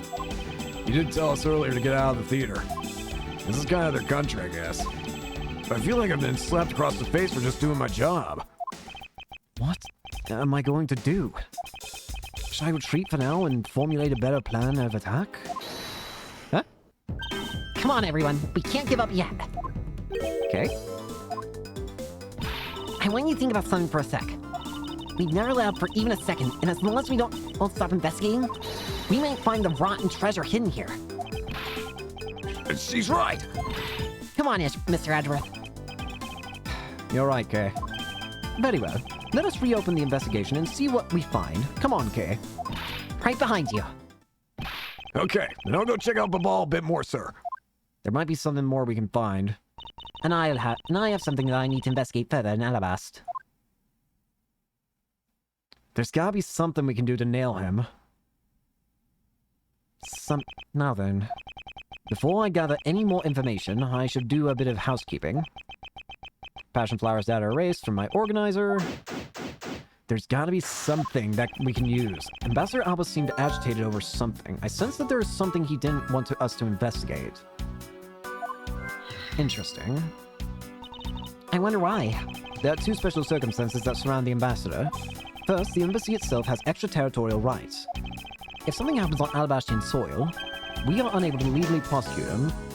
So our mission is probably going to be, let's find a way that we can take those rights from him. Which I guess means we need to find out if there's any way we can like connect him to outside of where he would have those rights. Cool. Sounds like embassies are a perfect place to steal whatever you want. And murder the Master Second, run a smuggling operation, and make counterfeit bills, apparently. This place is just a crime central. But I thought all the counterfeiting was done by Mr. Cochin and Babal. Yes, he apparently used the embassy's coupon printing press to do it. Use Bobley's embassy's printing press and Bobley's ink to make counterfeit bills. But it's the same story over there anyway. Babal also has extraterritorial rights. But it's different types of extraterritorial rights, right? Which brings me to my next point. The ambassador's extraterritorial rights. Those rights are effective even in our own country. Really? No matter what happens, he can never be tried in our courts. He retains some very special rights indeed. Basically, no matter what wrongs he may commit, we can't bring him to trial here. So I guess we really don't stand a chance, do we? We might stand a chance if we can somehow nullify either one of his special rights. Yeah, that's what I was thinking. If we can nullify one of his rights, then he has to get tried either as we want him to be. Which would, of course, guarantee him in jail, basically. I kind of like how this is a different way of doing this. We already know who the killer and stuff is, but we genuinely can't do it. We gotta find workarounds laws. I kind of like this. It's a nice little difference. We've come too far to give up. We must expose Ambassador Alba's misdeeds, Mr. Edgeworth. Yes, of course. We gotta find a way to steal the truth and get it out there. For my father's sake. Yes, and we will. The reason for Ambassador Alba's nervousness must still be here somewhere. Furthermore, I need to pin down exactly what happened in here. I'll start by thoroughly examining this room for any information I can find. Agitated Alba? Mr. Edgeworth, if you don't pay attention, Ambassador Alba's gonna get away. Yes, I know. Hurry up and do that swing thing you always do. I really hope I get to see you in Investigation 2. I feel like I'm going to, considering the fact that you've only appeared... I don't think you've appeared in any other Ace Attorney game. But you're just funny and cool. I have no idea what you're talking about. Are you talking about my pointer finger? What? You don't? Oh, come on, you know what I'm talking about. That thing you do. Are you talking about logic? How can you see my mind palace? Yeah, that's it. So hurry up and let's do swing already. Alright. To be honest, it's been a bit hard to connect everything up until now just by looking. However, I should be able to piece things together if I take another look at my leads. Perhaps now is the time to use logic and reason my way to the truth. Let's take a look around before we do that. This was taken just before the two ambassadors gave their bouquets to the Steel Samurai. Wait, is this just my imagination? Was there something in this picture that I've seen before? I won't rest until rest. Huh? Hmm? Flowers? It appears to be a bouquet of Persian cyclamens and roses. Wow, you even know the exact species. I never would have figured you are an expert on flowers. It's all because of those flowers that old lady sends me every month. Just look at me, I sound like some sort of botanist. What does that lead to this yellow flower here? That one... I'm not sure. Wait, is it a flower? What? You don't know? As far as I can recall, I've never seen a flower like this before. But I feel as though I've seen this shape somewhere before. Yeah?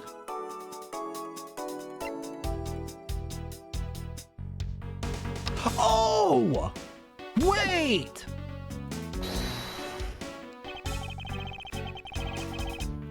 What? It's this! It's the pick! Eureka! What? It's not. I thought it was. Well, I'm foolish then. I'm stupid.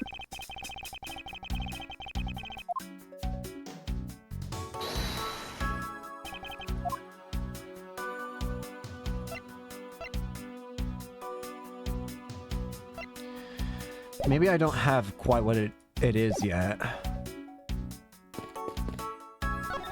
Flowers were sent by a variety of people and businesses to celebrate the Goodwill event. I need water. Mr. Edgeworth, are you alright? I'm joking. I'm joking, Kate. I can't drink water. Apparently. Ugh. Even the Steel Samurai received some flowers from the ambassadors. There's so many bouquets here. It's like a wedding ceremony. I believe the flowers are for slightly different reason. What do you mean? This event was supposed to be like a wedding between Albas and Babal, right? Actually, I believe they're more in a state of divorce. Okay then, this event was supposed to be their remarriage ceremony. I suppose you could call it that.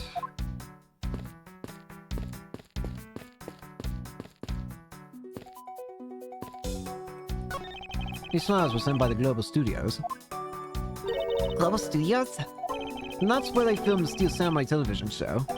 They have been producing hit after hit recently, so the studio is being remodeled. Oh, I read about that in the papers the other day. The mascot of theirs is also getting a facelift too, right? What's its name? You mean Mr. Monkey? Yeah, I thought it was something like that. You really have a great memory. Never underestimate my powers of recollection. It will get you in trouble if you're not careful. Hello. Hello, and welcome to the MC Babal. I'm sorry, but I don't really need to enter your country at this time. Right now, for a limited time here at the Bobbly's Embassy, we're offering the very special Experience a Terrifying Fire's Ashes tour. So how about it? Shall I sign you up? We're fine, thanks. We have an investigation to run. Can't look at the flag. Hi. On the orders of Ambassador Alba, no one's allowed into Albas. But I thought a lady with a whip passed through here not so long ago. She didn't have rights either, but... she didn't have the right either, but... she beat me into submission. She was from Interpol and had the proper paperwork. So while I was reluctant, I had to let her in. Sounds like Francisco, all right. Besides, if I didn't, that whip of hers... Yep, definitely Francisca. It's a backdrop they used in the Steel Samurai stage show today. I love the climax of that show. Steel Samurai Sushi Slash! That was the first time I'd seen that special move. But, well, the GM and Ninja shows, those climax was much better, of course. Oh, is that a fact? Scene where he sang for Princess Missola and gave her those hair sticks? I could totally feel the love there in my heart. Perhaps the Gem and Ninja is just more popular with the female audience. I don't know. There's probably something I'm overlooked. Wait. I haven't checked the logic yet, of course. That too. Agitated Alba. The Bobbly's Embassy has undergone renovations from top to bottom. Use Bobbly's Embassy's printing press and Bobbly's ink to make counterfeit.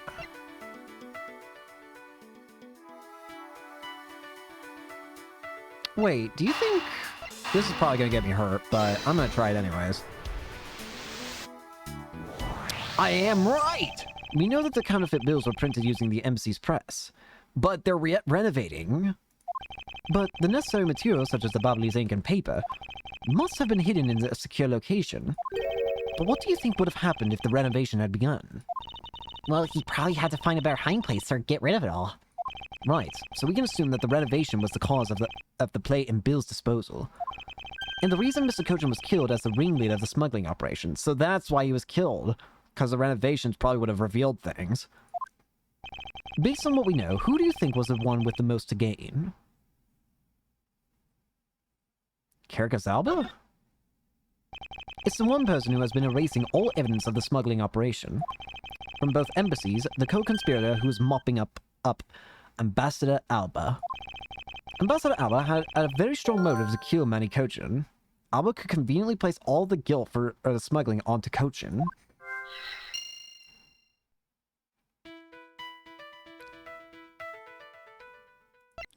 Does he not want us to find the motive for killing Alba? Or for killing Kochin? Sorry. Ah yes, find the motive for killing himself? Question mark? No. The cause of Ambassador Alba's agitation, the rotten treasure we may find, and the motive for killing Mr. Kochin. Miss Yu said it herself that she didn't kill anyone tonight. If we were to take her words at face value, then the reason for the Ambassador's nervousness can only be one thing. He didn't want us to discover the real circumstances under which Mr. Kochin was killed. Do you mean Ambassador Alba's the real killer? But I thought the two of them were friends. Maybe they were, but what if Mr. Kochin was the one who first betrayed their friendship? Oh, I get it. Wasn't Mr. Kochin pushing really hard for Mr. Polino to be ambassador after the reunification? So he would get more control, right? Yes, and that was the real reason why he wanted to steal Alba's Prime Duck statue. So Mr. Kochin hired Damas II to go steal it for him. But when Ambassador Alba found out what he was up to, he killed Mr. Kochin? There's definitely a possibility that, at this point, those two really were thinking of no one but themselves. But the question is how do you do it? Ambassador Alba was in Albast. But Mr. Kochin's body was discovered in Babal, right? Right, and that is what we must solve next.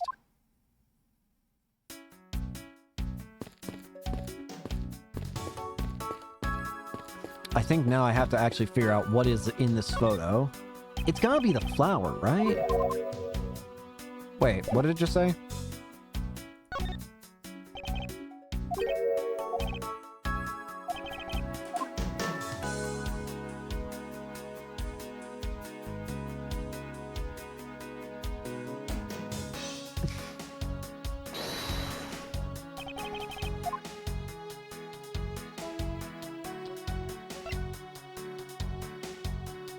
Wait.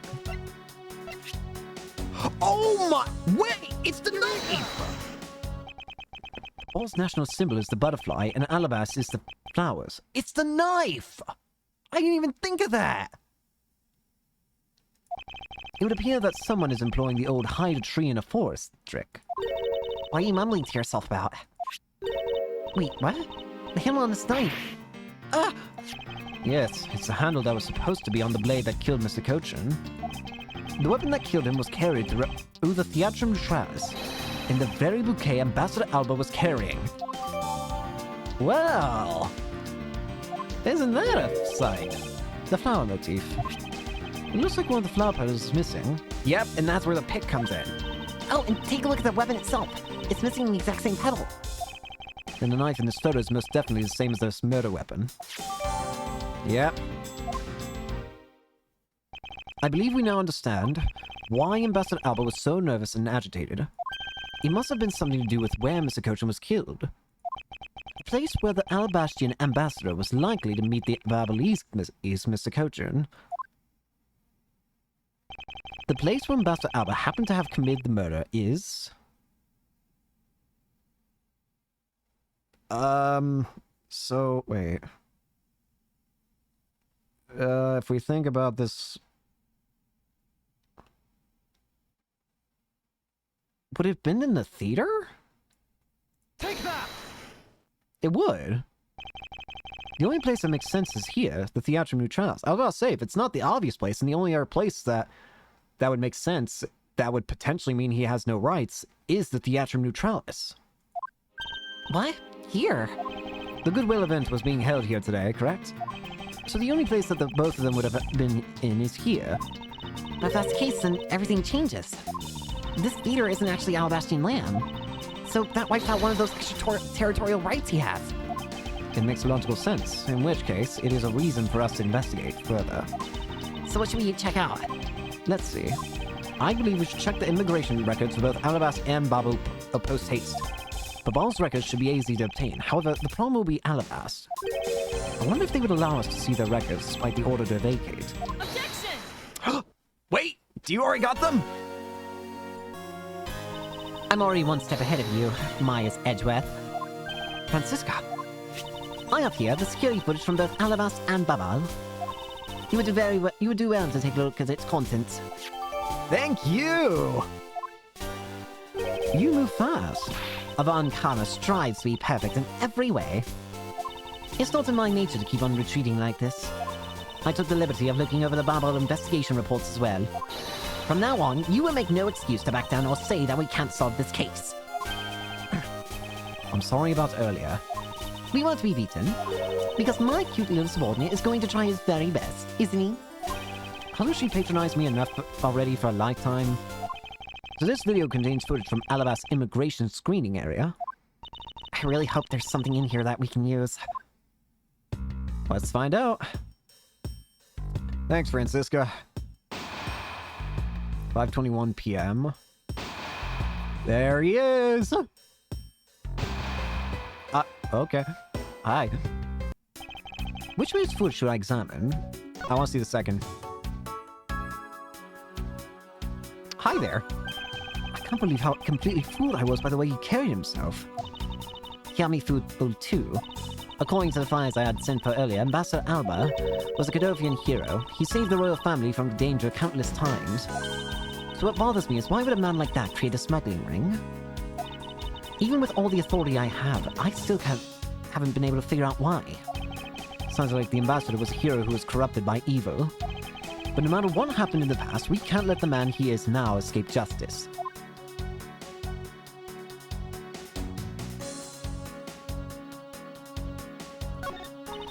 Those are posters of this country's tourist spots, though most are of Gatewater land. I wonder if Alabastians in general like theme parks at all.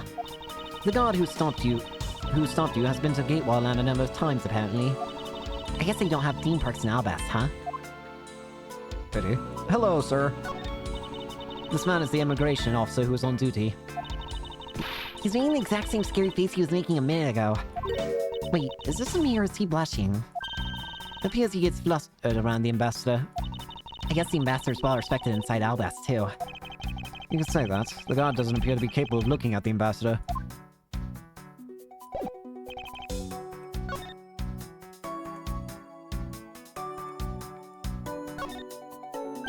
Doesn't something about this lump's shape strike you as odd? Oh, isn't it supposed to be isn't it supposed to be the shape? No, there's clearly something odd about the bulge. If only we had the pushcart itself, we could compare it and confirm my hunch. Next, let's check the footage from Babal's security camera. I hope it shows something good.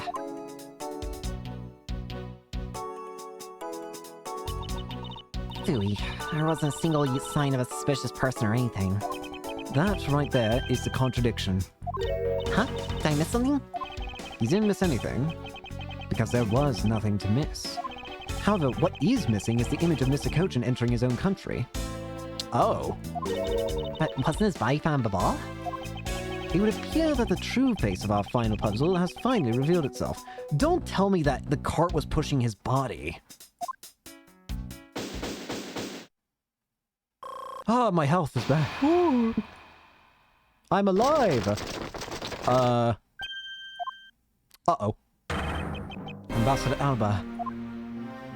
I thought I had asked for you and your group to vacate the premises, Mr. Edgeworth. Actually, I thought I should let you know that this theater sits on my country's soil. You've had your fun, and I've enjoyed our little game. I dare say that you've even achieved a new high score. However, once you've recorded a score, that same game can never be replayed again. Do you understand what I'm saying to you? Your game is done, and it's game over. No. Objection! Where do you think you're going at this time of night? After admitting to my crime, I was overcome with regret. So I'm heading to the airport now to return home. I'm afraid I can't let you do that. There are still too many issues we need to discuss with you. You can't stop me, Mr. Edgeworth, and you know it. Ugh. Huh? Who? What? Plato! Please, may I have a little bit of your time, Ambassador Alba? Ambassador Plano! Even just a teeny tiny bit is fine with me. The already restrained relationship between our countries is in a precarious situation, you know. Very well. If you insist. I will play just one more round with them and see what they want. Not that they'll get any farther. Ambassador Plano. Mr. Edgeworth. All I wish is for the normalization of relationships between our two countries. Even though you're, a bit weird, Plano, I like you. You seem pretty... you seem like you at least care for the right thing. If there's one person standing in the way of that dream, I believe in you. You'll do what's right. Thank you for your vote of confidence. Now then, what was it you wanted to ask me about? I do have a flight to catch after all. So I'm afraid I'm going to have to limit you to just one question. That's more than enough, because I only have one question anyway. I want to hear your alibi and how you couldn't have killed Mr. Manny Kochin. I see. You seem to have a good hand this time around. This should be fun. This really is the very last chance we have to bring him down. I won't allow even an atom-sized contradiction to slip by. Alright, here we go. The Ambassador Alba's alibi. Frankly, I still don't understand why I'm being placed under suspicion here. Under your hypothetical scenario, Mr. Kochin and I were fellow smugglers. But to get to that point, I was in Alabasta the whole time. So it's simply not possible for me to have killed him in the mall. That isn't my alibi. So that is your alibi? That is correct. It is simply not possible for me to have committed a crime in the mall. Now that we cleared that up, I would appreciate it if you would move out of my way. Hold it! I haven't cross-examined you. I said hold it. What is this time? What is this time? I thought I told you I'd only allow one question. You did. But you still have yet to really answer my one question. What? Until you tell us the truth, I will refuse to budge an inch from where I am standing. Very well. I'll play with you for just a while longer. Master Edgeworth, as my subordinate and representative of this country's prosecutors, you are forbidden to lose. Of course, that is something I've understood from the start. That guy's the one who ordered my father killed, isn't he? Yes, I believe so. The goal of the first Yagarasu was to capture the smuggling ring's leader. My father and Uncle Dad, their legacy will live on. For me. So that's why we just gotta catch him, okay? We will. I promise. Now, Ambassador Alba, let's have the truth now, shall we? No matter how many times you ask, my answer remains the same. We shall see if that remains true. Frankly, I still don't understand why I'm being placed under suspicion here. Hold it! Being the leader of a smuggling ring while taking on the duties of an ambassadorship? Don't you think that, at the culmination, is more than enough reason for suspicion? Then there's the matter of the crossbow arrows and the Prima Duck statues. Whoa! He has his own? Huh. All of that is nothing more than your flights of fancy. What do you mean by that? Under your hypothetical scenario, Mr. Cochin and I were fellow smugglers. I mean, technically speaking, yes. It's not a hypothesis. Earlier, we proved it to be what happened. Well, let's leave that to one side for now. Because it doesn't change the fact that I have no motive. Oh? So you really had no reason to kill Mr. Cochin? If you want to suppose I had one, then why not? I'll indulge you. After all, this is nothing more than a silly game to me. Even if that's how you see things, I'd appreciate it if you would take me more seriously.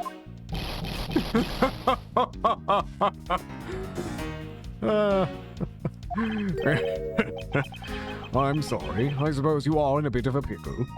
Very well. A game is no fun if the playing field isn't level. Therefore, I formally claim that I had no motive to kill. Now, let's see you disprove it.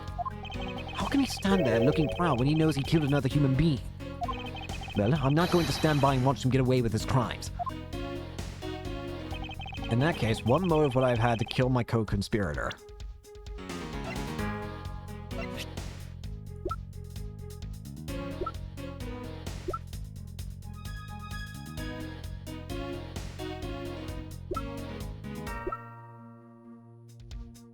What item were...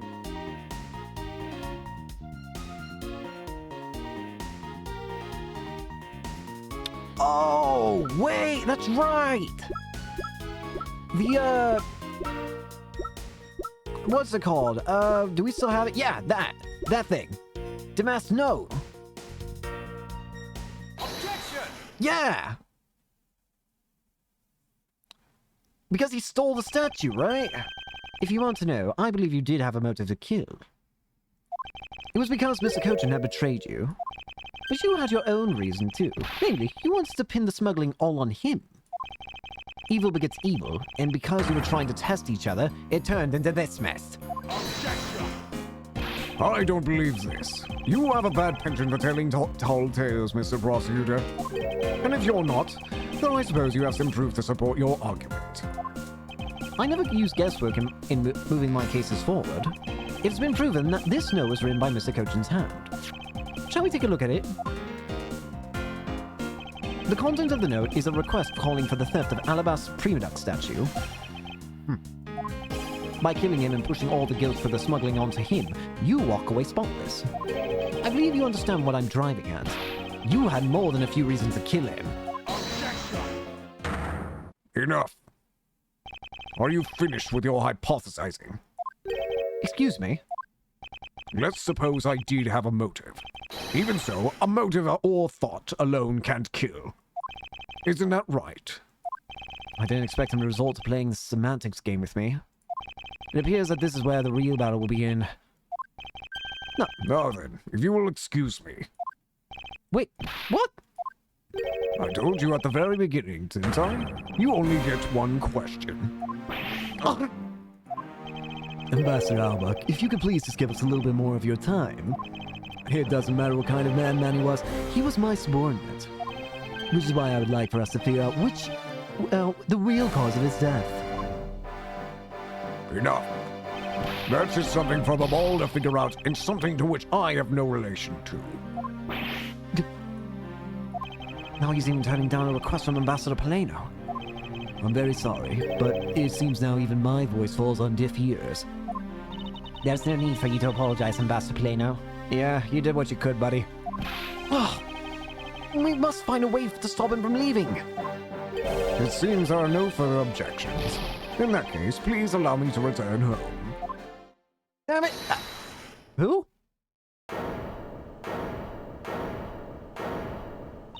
Hold it right there, Ambassador Alba. Oh! Okay. Like I said, Mr. Edgeworth, Yagarazu's legacy will live on through me. Yes, but how do you suggest we stop him from leaving? Just leave that to me. Ambassador Alba, do you recognize this?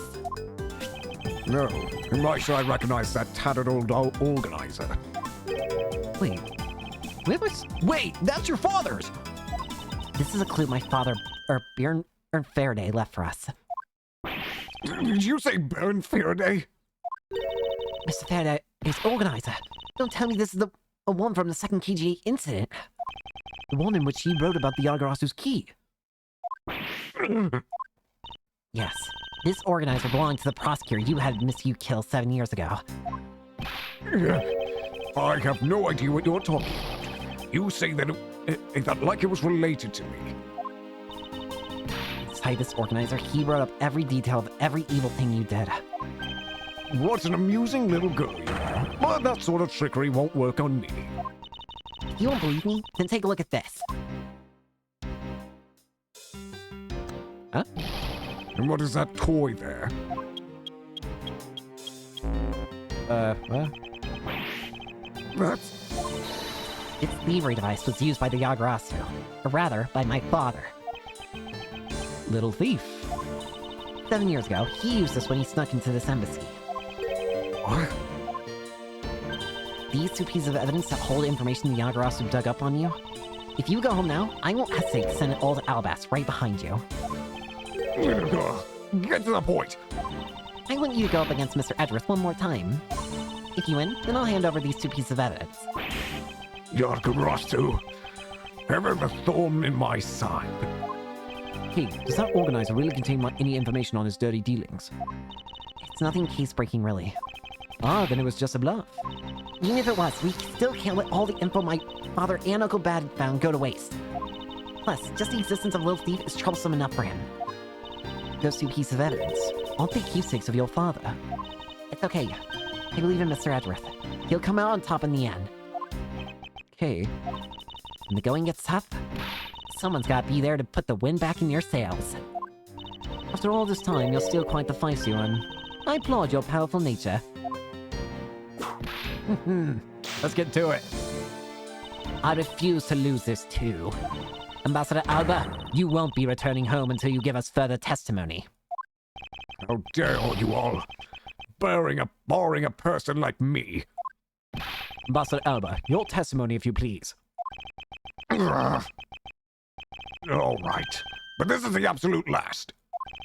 Then even if you use all the power of Ambassador Paleno's office, you won't stop me. I can't let this opportunity chaos created for me go to waste. It's getting angrier. Alba's Alibi Part 2. Last time I met with Mr. Coachum was here at the Theatrum Neutralis. After that, I was in Alabas the rest of the time, as I stated earlier. In any case, I did not see Mr. Coachum again after that. So you see, there is no time span in which I could have killed him. Wouldn't you agree? Now, since you people were practically begging, I'll allow you to question me. An arrogant old man. Yes, but no matter. We can't allow this chance to escape us. I will warn you now, you've reached the end of my patience. Waste my time with any inane questions and you will be punished. Damn it. So any need less pressing or presenting will cost more to our case.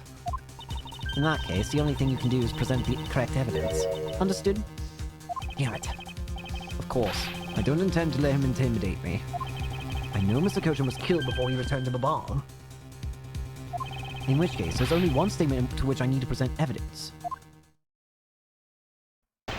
Only one statement.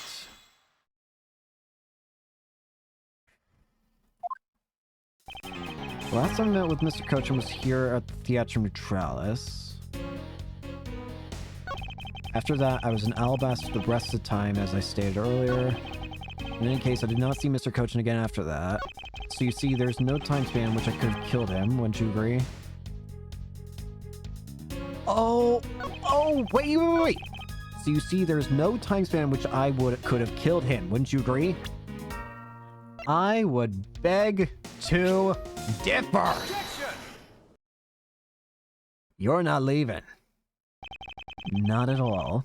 I'd like you to take a look at this picture. It's a rather nice picture, isn't it? It was to commemorate the restoration of relations between our nations. Oh, it's commemorative, all right. One that captures the proof I need to show that it was you who committed the murder. Come again? This is the knife that killed Mr. Kochan. I see you recognize it, as well you should, for it was you who brought it to this theater. You hid it among the flowers what you were to give to the Seal Samurai. Meaning that you killed Manny Kochan here at the theater.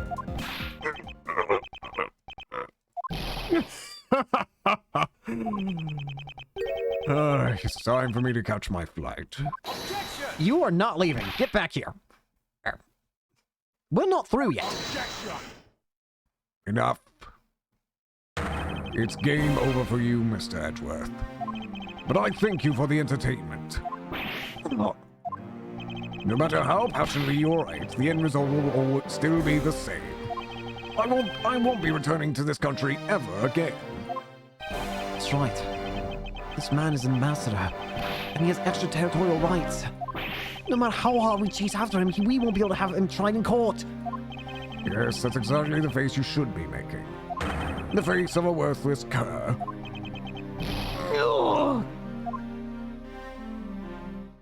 Now then, ladies and gentlemen, I must bid you farewell. The courts! I said no one who could lay a finger on this man! Is this really the end? Knuckle back! Lang! Lang!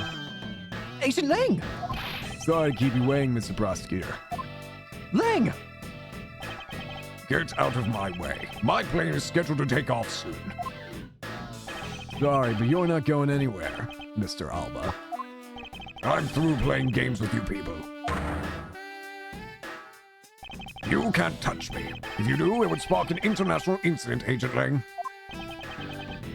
Sorry, but no, it wouldn't. Say, Mr. Prosecutor, good job holding the fort down here until I got back. So, Mr. Alba, You're not calling him Ambassador Alba. What did you do, Lang? your diplomatic immunity has just been revoked. What do you mean, revoked? Spare me this nonsense and let me through. Knuckle back! Lang Zi says, before aiming for the throat, chew the neck shield off first. Integral headquarters and Imperial Household of the Kingdom of Alabast. Took a while to get things rolling, but they finally moved on it. The Imperial Household? You! What have you done? You have been relieved of your duties as ambassador, Mr. Alba. What? What? What?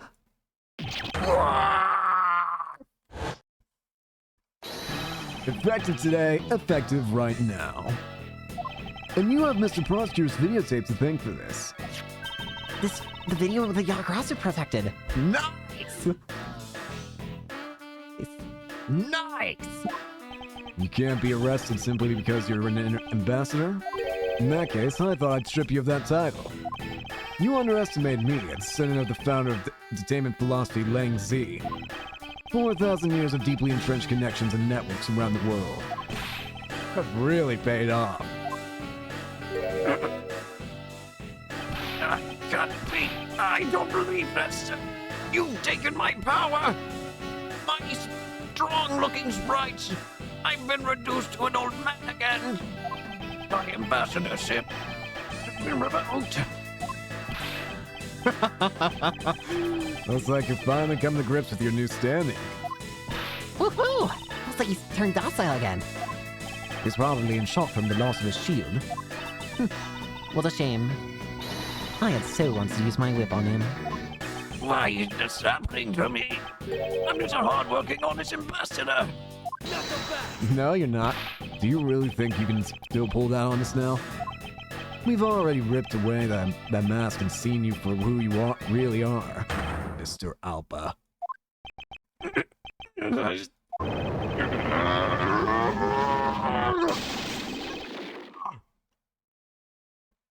Objection. Uh-oh. No! I won't be stopped now! He still intends to fight us.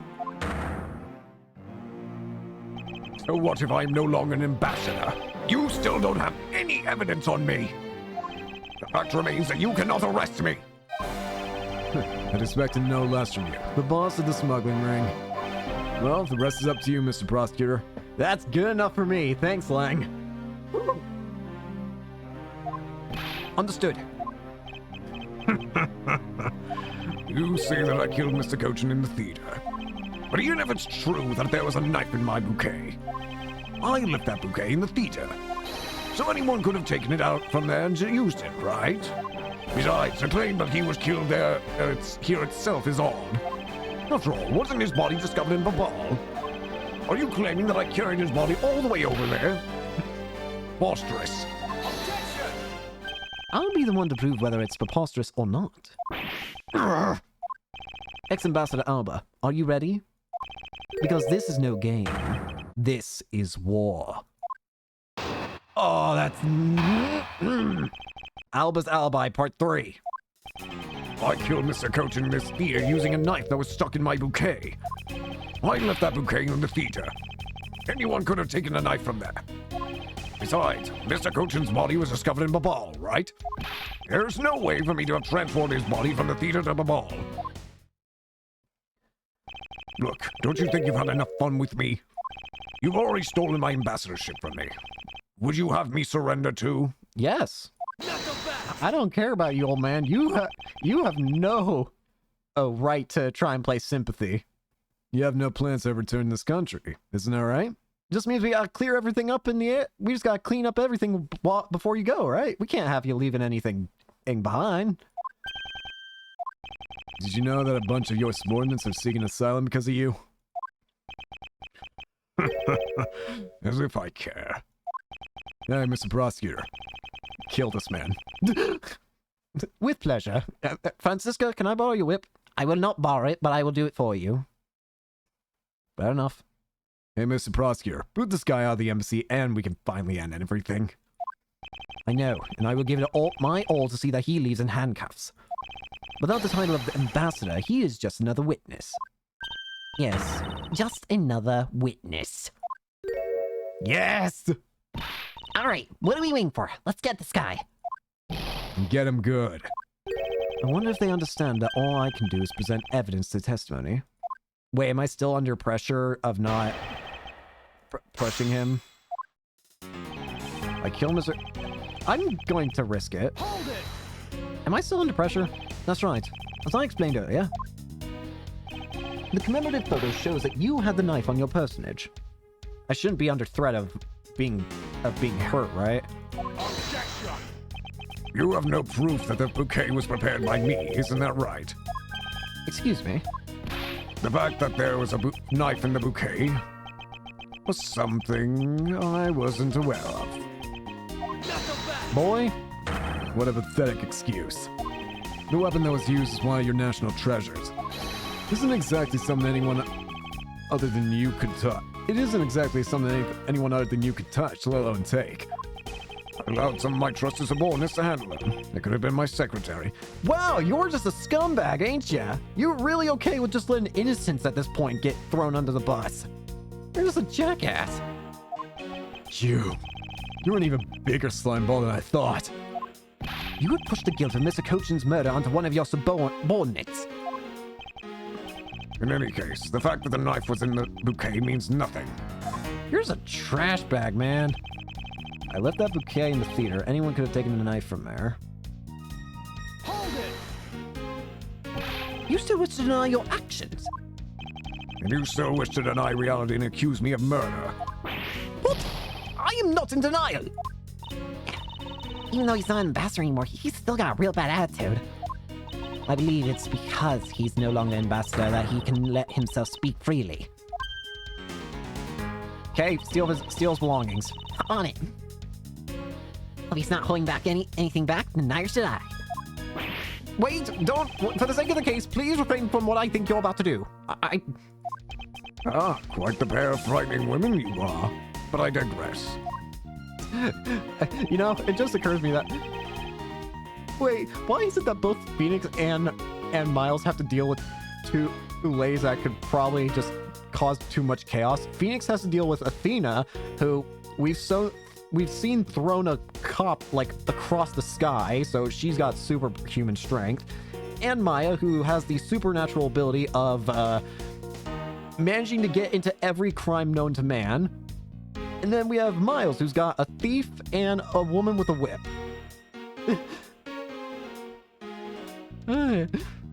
Oh, and I guess Apollo also has his own trouble with Trucy, with always putting him in situations that could result in his death approximately 90% of the time. Anyways, even if he was found in Babal, he was killed somewhere else. Objection! Yeah, I had a feeling it was coming. Stop bluffing, because you can't prove what you're claiming. If this were a court-martial in my country, you would have already been removed from the room. Are you taunting us on purpose? Because I'd be happy to show you my claws. Hold it! Lang, hold on. You can kill him later. Allow me to fight him my way, with evidence. I'll let you kill him later. Just let me do this legitimately first. Fine. I was just joking. I'm not so easily ruffled by the likes of him. Too bad. Though I'm no longer an ambassador, it still could have been an international incident.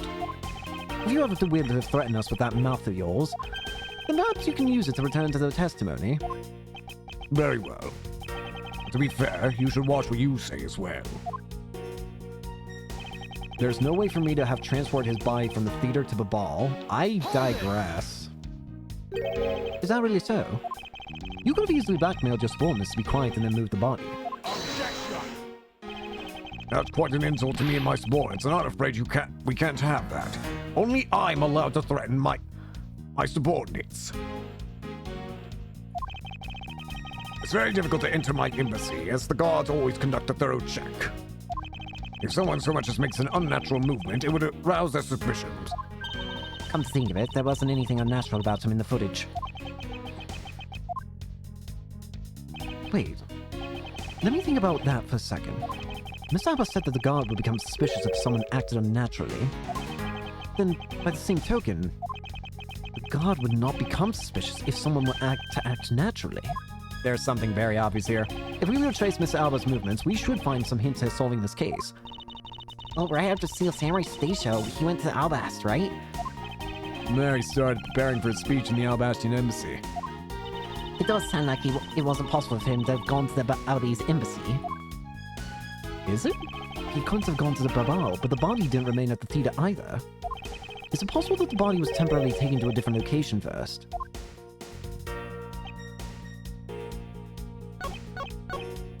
There's no way for me to transport the body. You sure about that? Objection! I don't buy it.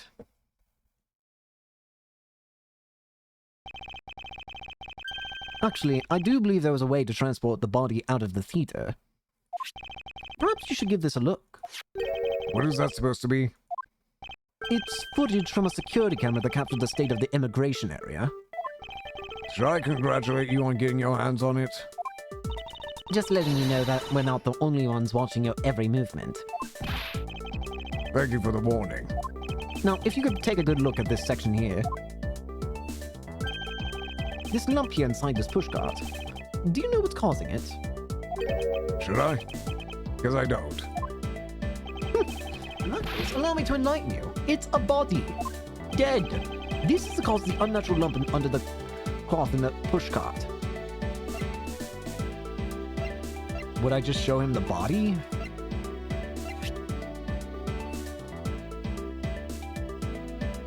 Take that! What is the meaning of showing me that? It's to say that the unnatural bulge in this pushcart is Mr. Kochin's body. You have the Steel Samurai wheel his body away from the real crime scene. What a guess. But I wonder if you have any evidence to support it. I admit that for now it is but a hypothesis. However, If you can't prove it, then I'm afraid I must be on my way. I don't have any more time to play with you people. who now? Yeah! Sorry it took so long, Mr. Edgeworth, sir! You found it! Dummy? There's a gumshoe. Is that the Steel Samurai's pushcart? Yes, sir. I found it in the open-air stage area. So that's where you went. The detective spirit that Pops left with me. Thought I'd follow my gut and go with it, sir. So, Mr. Edgeworth, is this worth anything to the case? Yes. It just might play a major role in solving this case, Detective. But something isn't right. I thought that the entire samurai family was an alabast. Where exactly in the open-air stage did you find this pushcart? I found it just lying there at the edge of the stage, sir. Oh, well, let's leave that for now and examine the inside, Detective. Yes, sir. I want to do some luminol testing if I'm to be honest. Ooh, we don't even need luminol! It's blood. This must be Mr. Kochin's blood, which only goes to prove that Mr. Kochin's body was indeed transported by this pushcart. I believe you understand what this means, correct? You killed Mr. Kochin at the cedar and then placed his body inside the pushcart. And then you forced the Steel Samurai to unwittingly move the body for you. Objection! I forced him to move the body into Alabast. What nonsense! Why would I bother to do such a thing? Objection! You were scheduled to make a speech in Alabast, meaning it was difficult for you to make a stop in Babel. However, what if you moved the body to Alabast? Because it was your embassy, you could keep an eye on it and tamper with the evidence. And then you smuggled it out of Alabast. If I can show how you move the body from Alabast to Babal, then I win. But you can't. The security between the two countries is incredibly tight. I'll be the one to judge whether I can or cannot prove it. And so I ask you to provide us with testimony regarding your movements after your return to Alabast. Why is Edgeworth? You figured it out. Do you know how the body was moved? To be honest, I have nothing to support my hypothesis at this time. However, I don't believe I've made a mistake in my logic up to this point. Which means there's no question that can't be answered, right? The prima duck statue was smuggled successfully through a brief flight through the air. So why shouldn't there be an answer as to how the body was moved? Which means that there must be a logic flaw somewhere I can exploit. So there's going to be some sort of error in his statements, is what I'm hearing. Movements in Alabast. After I returned to Alabast, I had my picture taken with the Steel Samurai shaking hands. Then, just as I was about to stop my speech, the Yagarasu appeared. Now, I feared for the national treasures, so I raced back to my office. Is that all? Yes, that's all. Objection! It looks like you left out a few things. Such as the murder of Damas II. Furthermore, you left out the part about meeting with me in your office. Ah, those trifling matters. I don't believe I need to tell you to speak of them. I do so hate to waste time. What? You... It's not every life precious. You really need me to answer that for you? Objection! You're just disgusting. People like you cannot be allowed to wander freely through society. Then you better try hard, because I doubt you'll find a single contradiction.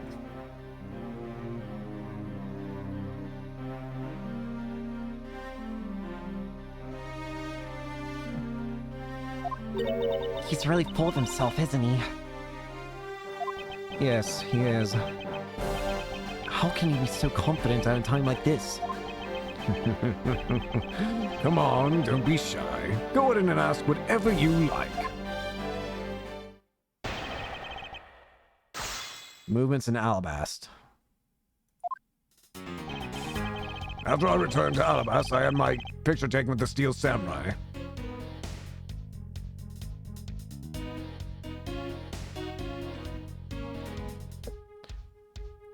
After I returned to Alabast, I had my picture taken with the Steel Samurai. Hold it! So why was it only with the Steel Samurai? I thought the Pink Princess was also around.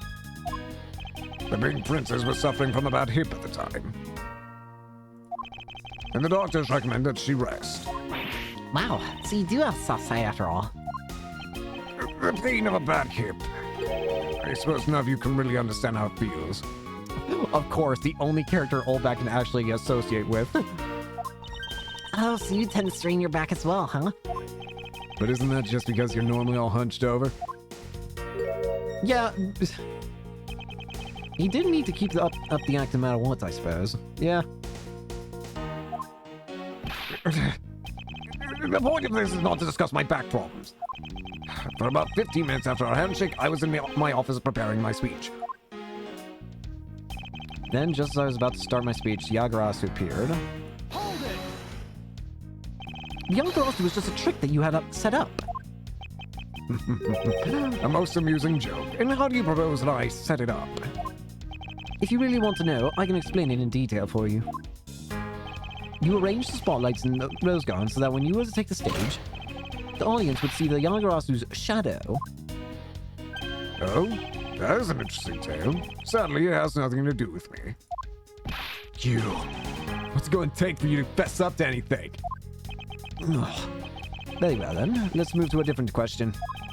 After the Yagarasu appeared, what was the state of the Rose Garden? Everyone took refuge inside the embassy. I even helped with the effort. And then, once everyone was inside, well, I feared for the national treasure, so I raced back to my office. Hold it! What do you mean by that? And what happened after you returned to your office? I don't want to keep on repeating this, however.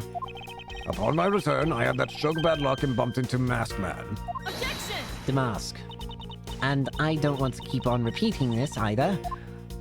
But his name was Damask II. Who cares what he was called? By the time he got to the Premolux statue that he was supposed to steal, it had already been swapped for the fake. Talk about an unlucky man. Being bludgeoned to death with a fake statue. Whip him, whip him, whip him, whip him. Miss Von Commer's arm is really letting her whip fly now. I think the scary part is her silence while she's doing it. She must be at the limit of her patience as well. The physical attacks are meaningless here. Only evidence will suffice. Unfortunately, yeah, I didn't think so. There's nothing in there that really helped me. I can't find a single flaw in his argument. At this rate, I won't be able to prove that he actually is guilty of anything. Are we finished here? Miles Edgeworth, can you not come up with how the body was moved to Babal? Sir, Mr. Edgeworth, Even after proving so much, is he going to get away with it? is this the end? I need help! Who? Who's helping? Appears that we made it just in time. Wait! That sound! The yes! It'll be a great honor if you allow us to be your allies in battle! Ava Magistrate, it's time for you to pay. For once! It's the Steel Samurai. No, you are mistaken, for I am!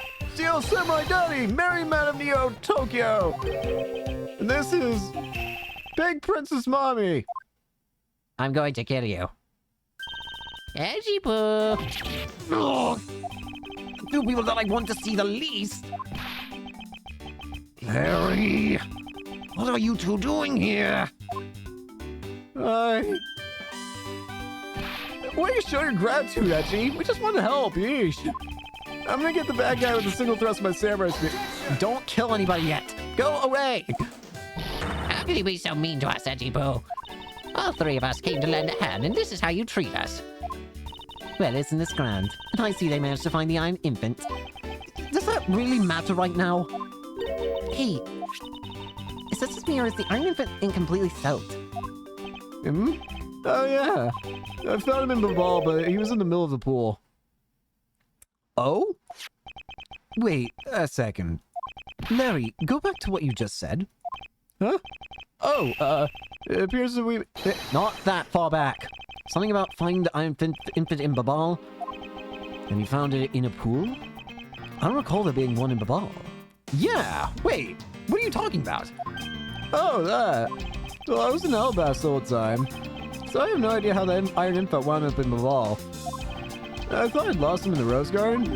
But I guess maybe this cute kid can swim, huh? Wait, what? Larry, you lost the Iron Infant in the Rose Garden? Are you sure about that? Yeah, I'm sure. But I found him in... Hold it! That's enough, Larry. The Iron Infant that Larry lost managed to move between the two countries. Oh, so how? Furthermore, the Iron Infant was found soaked in the middle of a pool. This is what I've been looking for. It's another smuggling route between the countries. The key to the route the Iron Infant took to travel from Babal to Alabasta is...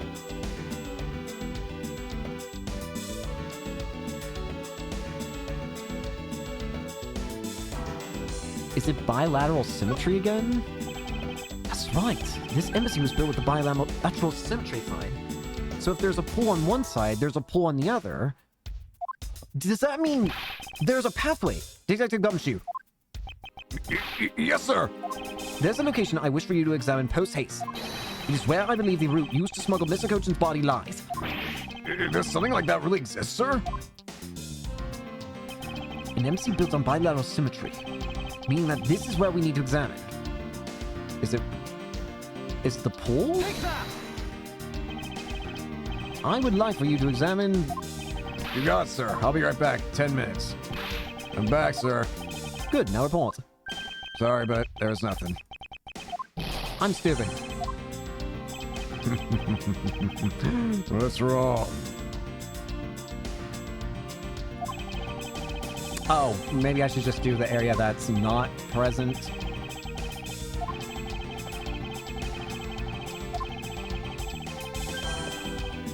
If there's supposed to be two...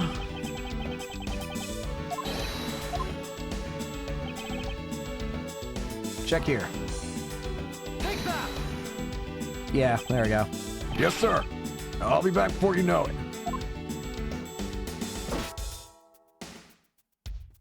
It's too late. It doesn't matter now what you do. It's all a waste of time. Knuckles back! You will stay here with us and wait. What? My phone. This is Edgeworth. Mr. Edgeworth, it's here, sir. What? What'd you find? There's a reservoir here, just like in the Rose Garden. Well... Hey, Alba. Just as I suspected. What is it? The two sides of this embassy are mere images of each other, which means that there is also a pool at the corresponding location on the Babalese side. Yep. Mr. Cochin's body was moved into Babal through the pool in Alabasta. Objection! Avoiding the topic with a vague answer like that is unbecoming of a prosecutor. If you don't mind, I'd like to see more physical proof if you have any. Alright, fine. The Iron Infant is positively soaked in water. Why do you think that is? It's because he was fished out of a pool. Not just any pool. It was the Babalese one. I think it's pretty obvious at this point what must be true. Yep. The water reservoirs in the two courtyards are connected. Objection! Where's your proof that the two sides are connected?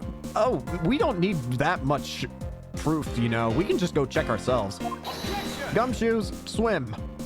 Yes, sir. Yes, sir. The proof is right there before your eyes. The half-drowned iron infant. This blasted no! Mr. Edgeworth, I'm back. Hey. Don't tell me you guys figured out everything out without me. We did, thanks to this hero of justice's son. Even if he is just a doll, he managed to help foil the villain. Hey, Mr. Prosecutor. Look, I don't want to say this, but it's kind of unlikely that the body just happened to pass on through to Babal. This guy's a doll, and he's small, so I can believe it made it, but A body is different. He has a point. yes, that's right. I'm glad someone here understands. Miss Edgeworth, are you going to next propose that a dead body can swim through a pipe? You see, Mr. Prosecutor, our chase after this man is far from over. Agent Lang, why is he helping Mr. Alba out now? He's not. He realized the flaw in my argument and is helping to move the logic along. Yeah, I appreciate he actually said that. He's helping. In which case, I should return the favor and find the answer. Another thing, Mr. Cochin's body was found in his office in Babal. So what happened to his body after it was transported to the open-air stage? That's a good question. Mr. Alba had an accomplice in the ball, remember? Right, Sheena. Or Callisto. You mean Sheena, right?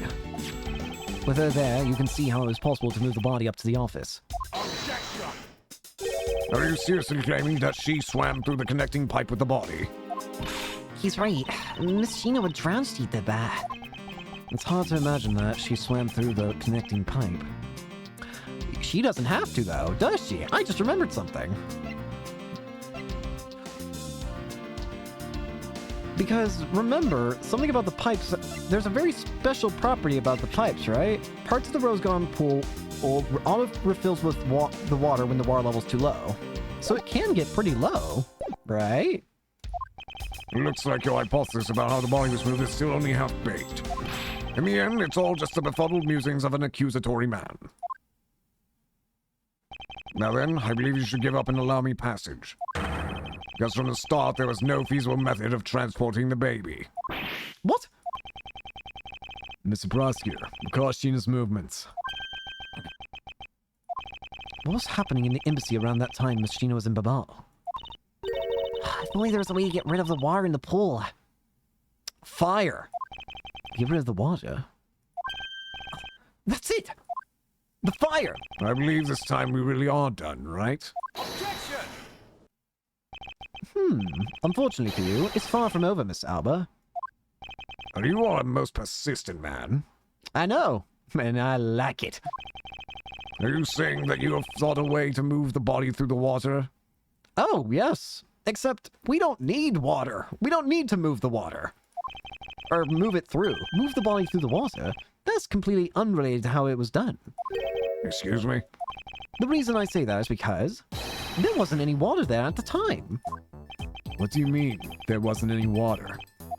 Just what it sounds like. Tonight's events made it possible to drain the water, allowing the body to be moved. The fires. Take that! Tonight, the Alagarasu set fire to a variety of locations in the Babalese embassy. In order to put the fires out, much of the reservoir's water was used. Of course, when the water was used, the reservoir's water level went down. If enough water was drained, the connecting pipe could be used to reverse the border. Objection! So what? The water level went down. The reservoirs were connected. Does any of this matter? You can't prove any of this. I can, you fool. Pretending to be ignorant won't work with me. We both know that what kind of situation we're in right now. Even in a game, there comes a critical game-changing moment. A moment in which you hit a wall that you must overcome in order to beat the game. I haven't lost yet. I found the route you used to smuggle the body, and that route will lead to your defeat. Not so fast! Even if all the water was used by the firefighting effort, You still can't really call that a smuggling route. I know that. I should have figured that you would notice. Hey, Mr. Alba, how deep are those pools anyway? I'll have you know those pools are extremely deep. And there are no ladders or footholds along the walls either. It would be difficult for Sheena to hold the body and climb out of the pool. Ladders of footholds along the walls? There's no need for such things. What do you mean? If one were to use a certain something, they could go up or down in the pool at will. Oh, looks like you got an answer already. Well, what are you waiting for, Mr. Prosecutor? Enlighten us already. The way in which Miss Sheena and the body were able to rise up to the ground level, if there was a way to control the water level, that could be the way the body was moved. This was used so that the body and Miss Sheena could move up and down the pool. The fountain spouts, right? Take that! Mr. Alba used the fountain spouts, in a manner of speaking. He used the fountain spout. Ow, I just hit my knee! Well, disregarding your injury. The water level in the pools can be controlled by opening and closing the spouts. Miss Sheena and the body were lifted upward by their buoyancy in water. Buoyancy. The fire on the Bob-Lee's side and the firefighting effort. These were set in motion all for the sake of smuggling Mr. Cochin's body. Shall I show you where the final destination of my train of logic leads? First, Mr. Alba closed the fountain spouts in order in advance in preparation of things to come. Then he took the pushcart that was brought to the rose garden and pushed it in along with the iron infant and Mr. Cochin's body into the pool. At this time, Miss Sheena was busy conveniently starting the first fire in Babal. She then made for the open-air stages of the pool to wait for the firefighting effort to begin.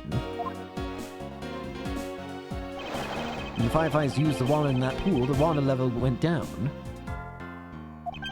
And by the time the fire was put out, the pipe between the two pools was exposed.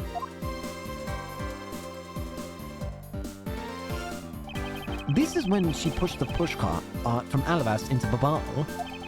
Once that was accomplished, Mr. Alba simply opened the fountains and spouts once more.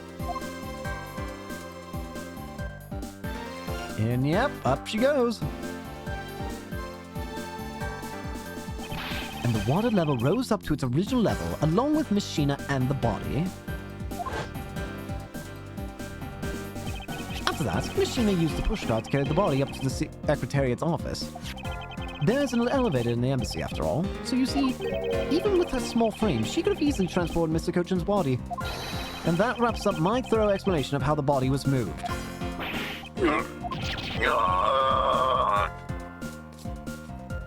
I still get confused how your face is breaking. Well, ex-ambassador Alba, what do you think? Not so untouchable without your precious extraterritorial rights to protect you, are you? I knew you could do it, Mr. Edgeworth. Hey, fight back. Objection! You accuse me of moving the body across country lines. But when you get down to the nitty-gritty, you don't have what it takes to indict me. The nitty-gritty? What's the old man want now? Proof, I believe, is what he seeks. Yes, proof. Without any, who is to say whether or not any of what you said really happened? You want proof? What are we gonna do, Mr. Edgeworth? There's no need to worry. I've had all the proof that we needed all along. The body wasn't the only thing to go through the pools of connecting the pipe tonight. Just as Detective Gumshoe found the pushcarts in the open-air stage, so too did I find one other item there. Right! And that piece of evidence is what will prove the pools were the smuggling route.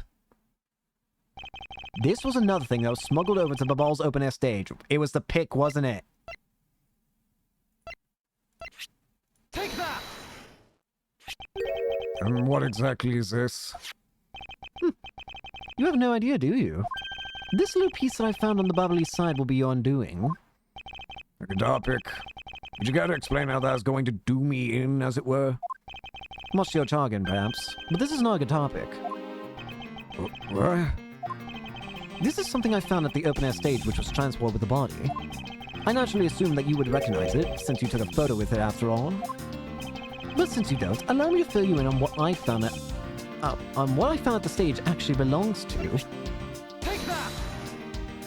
let us take a good look at the murder weapon that was used to kill Manny Kochan. On the handle of this knife, there's a beautifully blooming flower. However, it would appear that it's missing a single petal. Now, let's see what happens when we try to fit this pick in that open slot. Bingo! It's a perfect fit.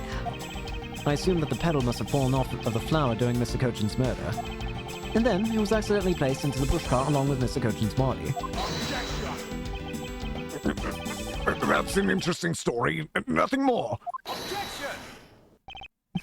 Oh, I assure you, it's more than just a story. Because for some odd reason, this flower petal was wet when I found it. It was where? You say? Yes, and the only place it could have gone wet from is the open air stage's pool. Now I ask you, how did a part of the weapon which was smuggled into the theater wind up in the open air stage area on the Babyley side of the embassy? I don't think I need to waste any words explaining this, as this petal explains it all for me. It proves that someone went from the Rose Garden pool on through the into Babal. Impossible!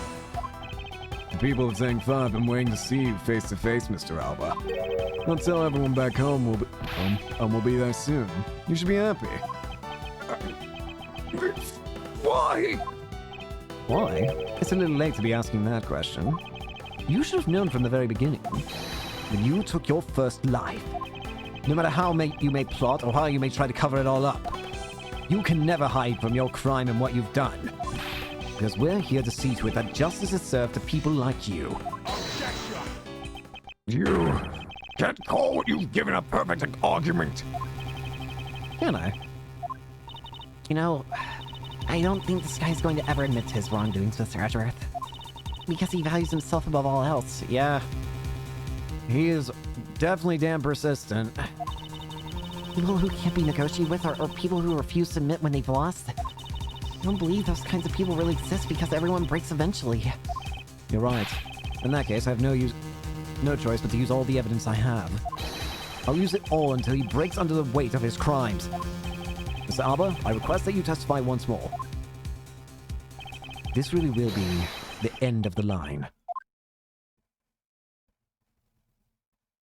One more.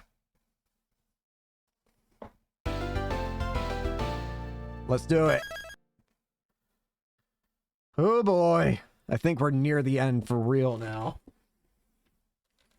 I can understand why people would dislike it, because as I can see why people would think it's dragging on, but honestly, I just really like it, because it's like, this guy knows what he's doing to try and avoid a crime. He's going like the whole hog.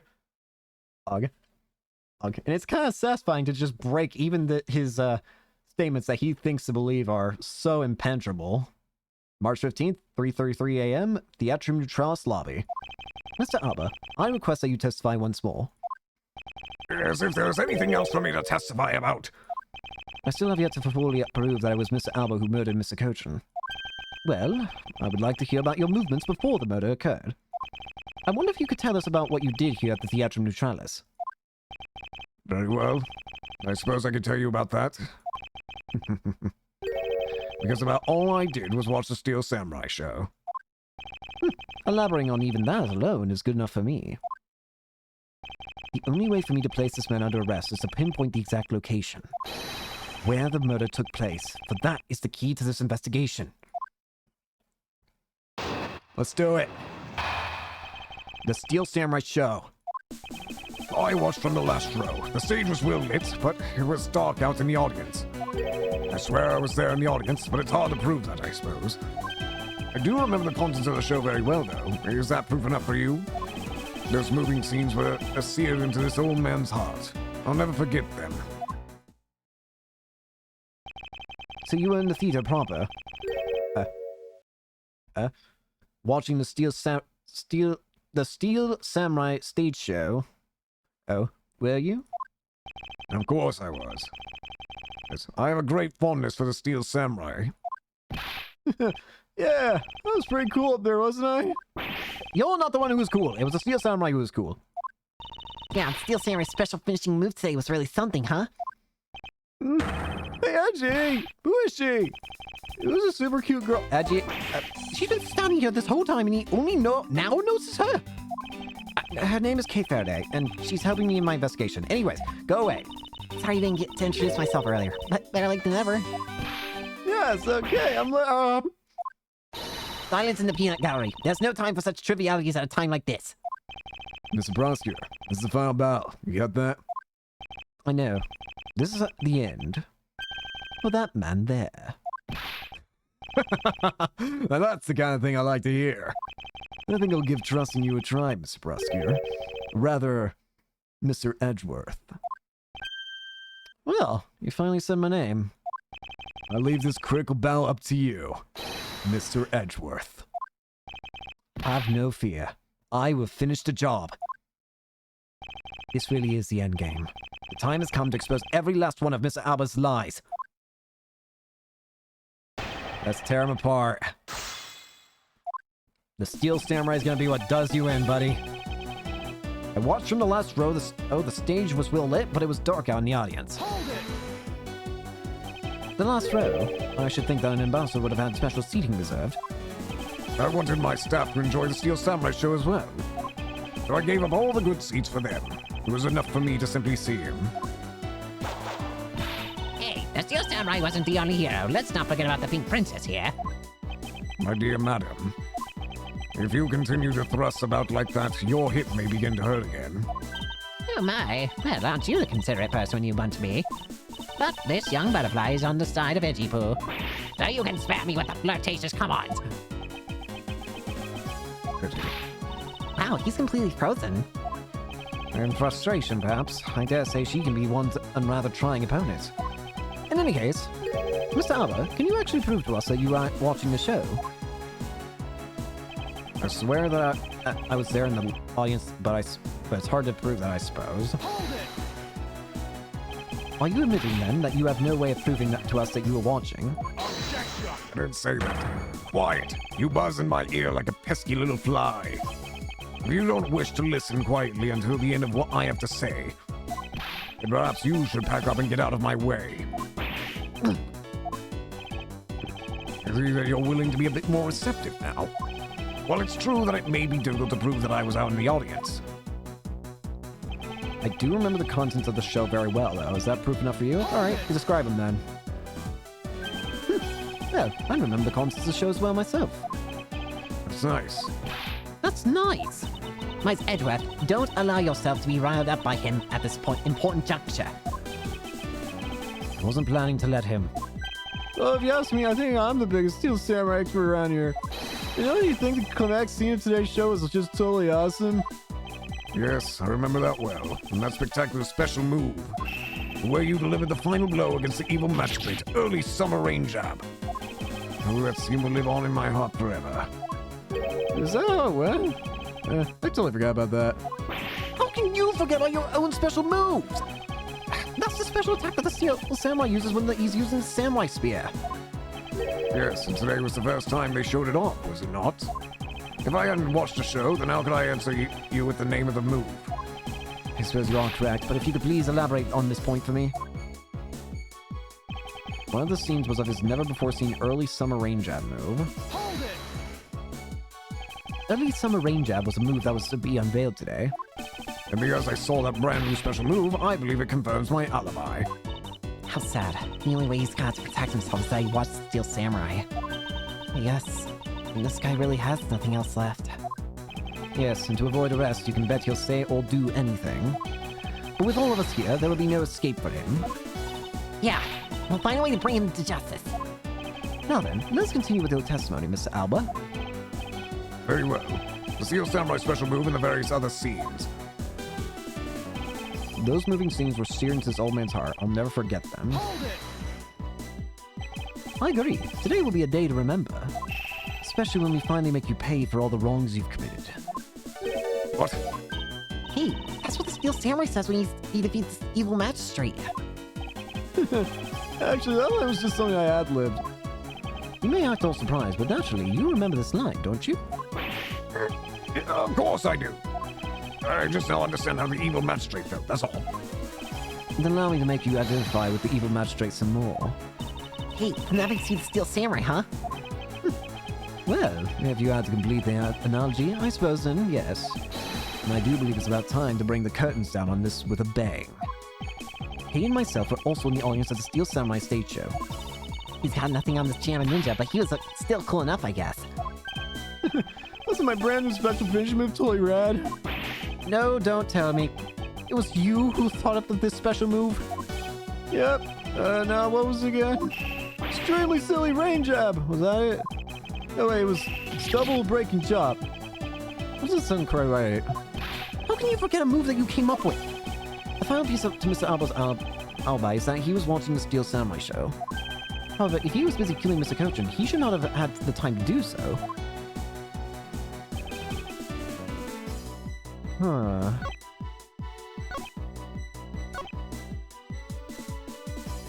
One of the scenes was a never-before-seen in early summer rain jab.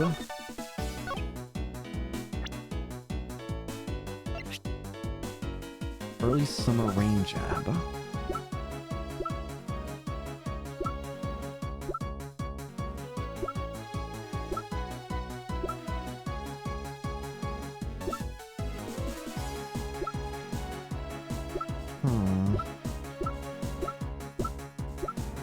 Early.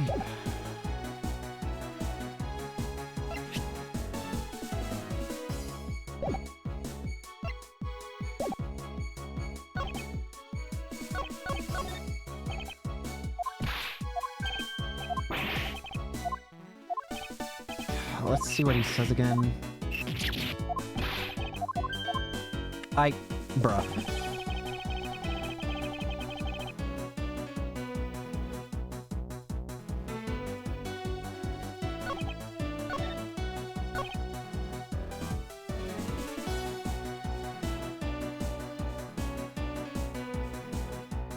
Wait. Is there something...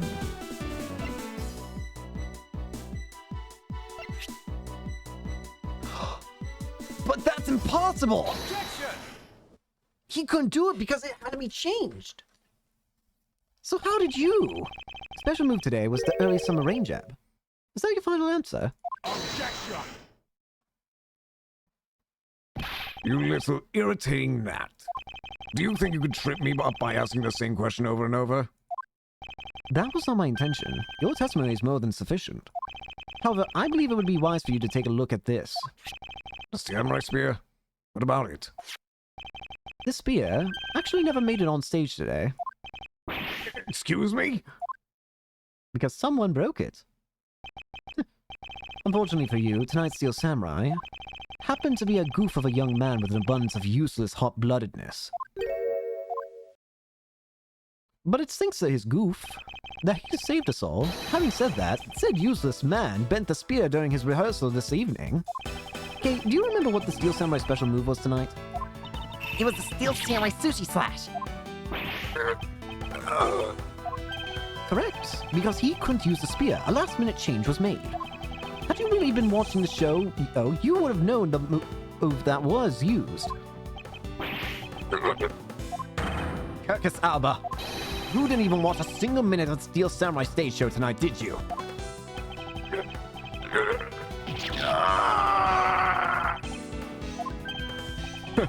So if he wasn't watching the show tonight...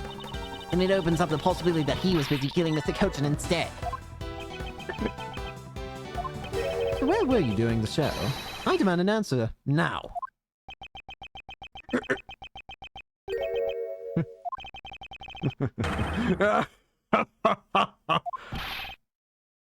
What's so funny? You're so sloppy. And so are your conclusions. I still insist that I watched the show. Well, most of it, in any case. What do you mean by most of it? Yes. You see, during the show, I left my seat for a spell to visit the bathroom. I assumed that was when the dramatic scene was played out on stage. That's the lousiest, lamest excuse I've ever heard in my life, pal. Because he got the name of the move wrong. Can't really use that as proof that he didn't watch the show at all. Oh, there's really nothing definitive we can really hit him on, can we? As a fan of the Steel Samurai, I wanted to watch the entire show. Honest. As a Steel Samurai fan, for someone who wasn't even in his seat for the climax of the show, you have no right to call yourself a Steel Samurai fan, ever. Huh? What? Wait, who said that? Who was that just now? Larry! FBI, young lady! Larry! Go away! What are you doing interrupting me like that? AJ, just hold on for a second, I beg. You may never accept this old man as a Steel Samurai fan, but I totally think he's a Steel Samaniac. What exactly is a Steel Samaniac, pal? I believe he meant to say Steel Samurai Maniac. Yeah, and trust me, I know a real fan when I see one because I'm the Steel Samurai. Larry, I would never acknowledge you as a true samurai. Steel Samurai. Why are you getting so worked up over, Mr. Edgeworth? It appears that the real Steel Samurai recognizes me as a fan. As well he should, for I am a fan. It's not as though I've missed the entire show. It was a most amazing show, filled with the spirit of the young and the young at heart. Sarcasm drooling from his long-winded nose. Couldn't run any thicker. I'm glad that we acknowledge that this man is not even a human. He's just made of wood. He's just a living tree ant or something. Getting the name of the move wrong only proves that he didn't watch the last scene. What I really need here is something more definitive. Something that links Mr. Alba directly to the murder of Mr. Manny Cochin. You know what, Gramps? You really are someone else. I'm honored to be receiving such praise from the Steel Samurai, but what is it for? Oh, I was just wondering how you found out about the early summer rain jab. That move is a bit of a secret that only a small portion of the staff know about. Wait, it was a secret? Oh, wait, Larry? Larry, what did you just say? Did I say something stupid again? No, you said something smart once. Did you say that the early summer rain jab was actually a secret? Well, maybe I shouldn't have said secret. It's more like we only decided on the name of the move right before the start of the show. Really? Right before? Yeah, the stage director was going nuts because we were supposed to debut the move. About 5 minutes before the show, we threw it up on the dressing room whiteboard. The early summer rain jab, that's kind of how we decided the name of the move. But by that time, I'd already bent the spear, so I guess the whole thing was kind of pointless. All of you Steel Samurai actors are the same. The director has my complete sympathy. So basically, because we changed the move to Sushi Slash, we kind of pretended that the early summer rain jab didn't exist at all. I mean, it'd be bad if someone found out we changed the move, so we made it a secret. So how did Alba know? So basically, a gag order was issued for publicity's sake. And yet Alba knows. How the hell did he find that out? It almost makes the early summer rain jab sound like a lost art. Yeah, which is why I think most of the staff haven't even heard of the move. Hold on something, you're still. What the heck, old man? I've done nothing but listen, and from what I can tell, it's all very unrelated to the case. It's also very tedious and pointless exercise and wasting time, much like this kid show. Miss Alba, I believe the one who should be quiet now is you. How dare you? I suspect that you've already noticed exactly what the very severe implications of this are in this man's testimony. So now you're trying to bully me, huh? There are no implications to be read into a behind-the-scenes story of a kid's show. Don't even think about trying to slither your way out of this one, Carcass Alba. You were the one who said it yourself that the name of the move was Early Summer Rain Jab. But that name was only decided upon right before the show was about to start. Oh? Just what are you driving at? The name of the move you told us was never used in the show or said aloud. Now then, would you care to tell us about how you found out the name of that move? Because I can only think of one way you could have known. Carcass Alba, this is the only way you could have known the name of the special move. You saw it. You had to have. You knew the name because you saw it. You saw it on the dressing room's whiteboard. That's the real murder scene, isn't it? The staff members who knew were keeping it a secret. So you couldn't have simply gone up to a staff member and asked. Which means that the only other option left is that you saw it on the whiteboard. So that means that Mr. Alba was in the waiting room at some point, right? But what's the big deal, sir? I don't see what that means. there's another piece of evidence that has a great deal to do with the dressing room, so we can't afford to let this slide. This is related to both the dressing room and to Mr. Cochin's murder.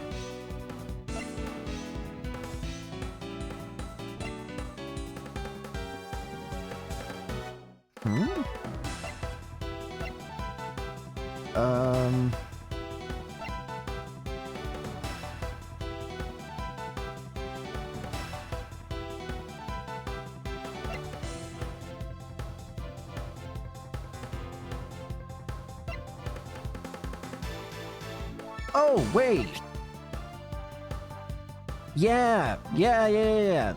The Steel Samurai pushed us to Albas from the dressing room. Take that! Pushcart was used to move the body was right there in the dressing room. During the show, the pushcart waited its return to be pushed on stage into the dressing room. And it was finally pushed there along with the Iron Infant in the last scene of the show. And then, right after the show ended, it went into Alabas along with the Steel Samurai. Which means that the only time the killer could have placed the body inside the pushcart was when the pushcart was in the dressing room backstage. So basically, the killer has to be someone who visited the dressing rooms during the show. Precisely. Oh, but wait, what if, and this is just a what if the murder didn't take place in the dressing room? What do you mean, Kay? I have to admit, she brings up a valid possibility. During the show, the dressing room was supposed to be devoid of people. Anyone going into the private dressing room would stand out like a sore thumb. But despite that, the killer still managed to move the body with the pushcart. Correct. It is because of the setup of the theater's dressing room that it would be the ideal location for the murder of Manny Cochin. Circus Alba, during the show, you went down to the dressing room, and I want to know why.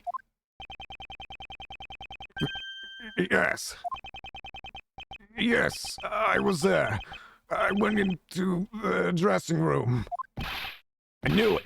I'm placing you under arrest right now, pal. You got that? Arrest! Objection! You can't do that. I'm too strong. Not so fast. Was it now? Don't I just have a chance to explain myself? Explain? What is there to explain? I believe I told you earlier that I went to the bathroom. Well, I got lost when I did. I wanted to ask for directions when I opened the dressing room door, but no one was inside. And that's when I saw the name of the move on the whiteboard. You punk. Still trying to get out of this. Do you really think you can get away with it at this point? Edgeworth, isn't there anything you can do to stop him? Ugh. I don't have enough evidence on hand to do anything. I don't have the airtight evidence I need to put this man away for good. But if that's what I need, then perhaps... Agent Lang, I believe an investigation of the dressing rooms in question is in order. It's possible that we may find new evidence there. Yeah, if Mr. Edgeworth pokes around there, I'm sure he'll find some new facts, pal. Oh, and if we use those thief, we may even learn something from recreation. We don't need to do any of that. What? Wolfie, how could you? I'm not saying this to be mean. It's just that we've already searched there. My men really are something else. And they found nothing. There's only one thing I can say to you, sis, and it's that they found nothing. That's it. I guess you're right. If they found something, they would have reported it to us. We couldn't find anything because there was nothing there to find. There was no info to feed the little thief, then I can't do much to help either. Is this the end? The murder took place in this theater, which is not protected under extraterritorial rights. And the fact that it was Mr. Alba himself who committed the murder. If I can't prove both statements to be true, Mr. Alba walks away a free man. Is there no other course of action left to us? It would appear that your hand of cards has turned out to be a bust. If you will please excuse me. Because of you people, I missed my flight. Now I must make haste to arrange for a new one. Huh? Wait, who now? Was it this time? Ah! Hold right there, you whippersnappers! Save us all, Beg! As surprising as it is to say that. First Larry and now you! What is it with that scary mobster-like scowl on your face, Edgy Poo? Don't treat me like I'm some sort of nuisance. You are! I've been meaning to say this, but all of you keep talking about things I don't get at all. You are all leaving this old lady all in the sad, depressing, lonely dust, and I'm about to cry. Why did you have to speak up right at this instant? Oh, but you know that, why, Edgy Poo? Cheer up. Because I'm about to give you the most wonderful thing. Most wonderful thing? From you? It's so super special that I couldn't give it away to just anyone, you know. Oh, my special present of love to my sweet Edgy Poo. Are you ready? Is it? Bruh, it's Samurai Dog. Everyone kill old bag. It's a box of those samurai dogs, right? Yes. Oh, Edgy Poo, here, go on and eat one. You'll feel as right as rain. I'm going to kill you. Man, Grandma, you got the whole squad laughing. Are we through here? Why did everyone get so quiet all of a sudden? Edgy Poo, tell me you understand the depths of this lady's love for you. I'm not one to hand out snacks willy-nilly, you know, no sir. The thought occurred to me that maybe it would be a good and if I fed you, made sure you were nice and full one day. It's my dream to serve some my own homemade food. I mean, isn't the desire of everyone to make sure that their beloved never goes hungry? And that's what I wanted to do. Although a long time ago, I started like Mr. Edgeworth, can you do anything about her? There is no power on earth that can force that woman into silence. I'm so sick and tired of it. All you people do is look down on me. Even this box of samurai dogs play me for a fool. It had a special design on its band like a Japanese flag, so I thought it was special. But I ate one, it tasted just like all the rest. Oh, it made me so mad. Wait, special box? Wait, a special box with a Hinomaru-like fan on it? I never heard of such a piece of merchandise existing before. However, there it is. The red rising sun on this flag is filled in. Is it possible? Could it be? Wait! Don't tell me that's blood! After the show, the samurai dogs were piled up on the dressing room floor. However, there's no such thing as a rising sun dog. This contradiction of facts between something that should not exist, yet does. The rays from this rising sun may be just what we need to point us in the right direction. A present. The studio bigwigs basically told us to play delivery boys. We were supposed to hand dogs off to the MC and tell them hi. I had to pile them all up into the pushcart just to move them all. I believe you understand what this means, correct? You killed Mr. Cochin at the theater and then placed his body inside the pushcart. And then, you forced the Steel Samurai to unwillingly move the body for you. It's time to piece the final pieces of this logic puzzle together. No matter how fragile or small the connections may be. Once we've found them all, the way to the truth will be revealed. One more logic. Body in the pushcart. The killer placed Cochin's body into the pushcart in the dressing room. The boxes of samurai dogs were sitting in the pushcart. Alright.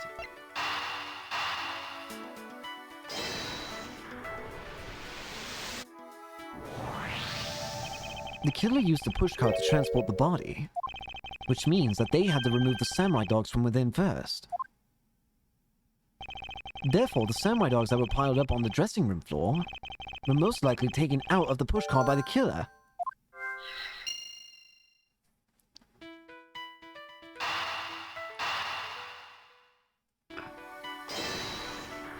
It's blood. It's blood that got on the packaging and created what should not exist. This box of samurai dogs with the Hinomaru on it. If this red rising sun was filled in when the killer was busy removing dogs from the pushcart, then it's proof that the murder took place in the dressing room. As long as this red substance turns out to be what I believe it to be. It's blood. Wendy Oldbag, for once, you saved us. I thank you. What you have given to me is truly something very special. Edgy Poo! Mr. Edgeworth, are you sure you're feeling okay, sir? Miss Alba, as I suspected, you killed Mr. Cochin in the dressing room. Enough. How many times must I listen to you repeat yourself? Haven't you figured it out yet? Your words are meaningless, worthless, and powerless. The only way I'm going to continue to cooperate is with some definitive evidence. That arrogance, that self-confidence. You believe that you've erased every piece of evidence that could incriminate you. However, there remains one piece here, and it is what will put you away for good. You're bluffing. Oh, hey, Mr. Prosecutor. Sounds like you finally found them. You finally found the things we need to go after this guy's jugular. So tell us, what about that box of samurai dogs is going to put the old man away? The trace evidence that will bring him down? Why, it's here, of course. The blood. This box of samurai dogs with a rising sun fan on it. This should never have existed. So I want you all to take a good look at this red spot. It's a single drop of blood. Huh? What? Blood, you say? Agent Lang, I'd like this blood analyzed per se. I've got to admit, I'm a bit surprised. I can't believe we found blood in a place like this. Hey you, get this down to the lab, pronto. But why was there blood on that box to begin with? If we think about the flow of the crime, I think the reason will become obvious. Larry, you said that you transported the samurai dogs with the pushcart, correct? Oh, yeah. You have a great memory, Edgy. But that pushcart was a bit too big for my son, you know what I mean? So to make sure everyone could see him, I had to pile some stuff in. I figured the samurai dogs were there, so I used them to fill up the cart. If what Larry says is true, then what were the boxes doing on the floor? I see. The killer took them out in order to place the body in the pushcart. Exactly. And that is when I believe the victim's blood found its way onto that box. When my men investigated that room, not a single box of samurai dogs was in there. Because embassy staff members had already confiscated them. Yes, no doubt to hide the evidence of the murder. It's a good thing Miss Oldbag managed to steal all that one box before they got to them, huh? Looks like Miss Oldbag also managed to put this great thief to shame. What? What did I do? What a scandalous way of putting it. I didn't steal. I received it for myself. Kirkasaba, I'd say that this was one very fatal oversight on your part. Objection! No! Sorry to rain on your little fluff fest, however. How can he be so self-confident in a no-win situation for him like this? Even if that blood turns out to belong to Mr. Cochin, then what? So, Mr. Edgeworth, sounds like he's not ready to call it quits yet, huh? The sole piece of evidence that was left at the scene of the crime. That alone has shed light on a new fact. At the very least, we now have proof that the murder occurred in the dressing room. And? You say that like it means something. Huh? Excuse me, sirs.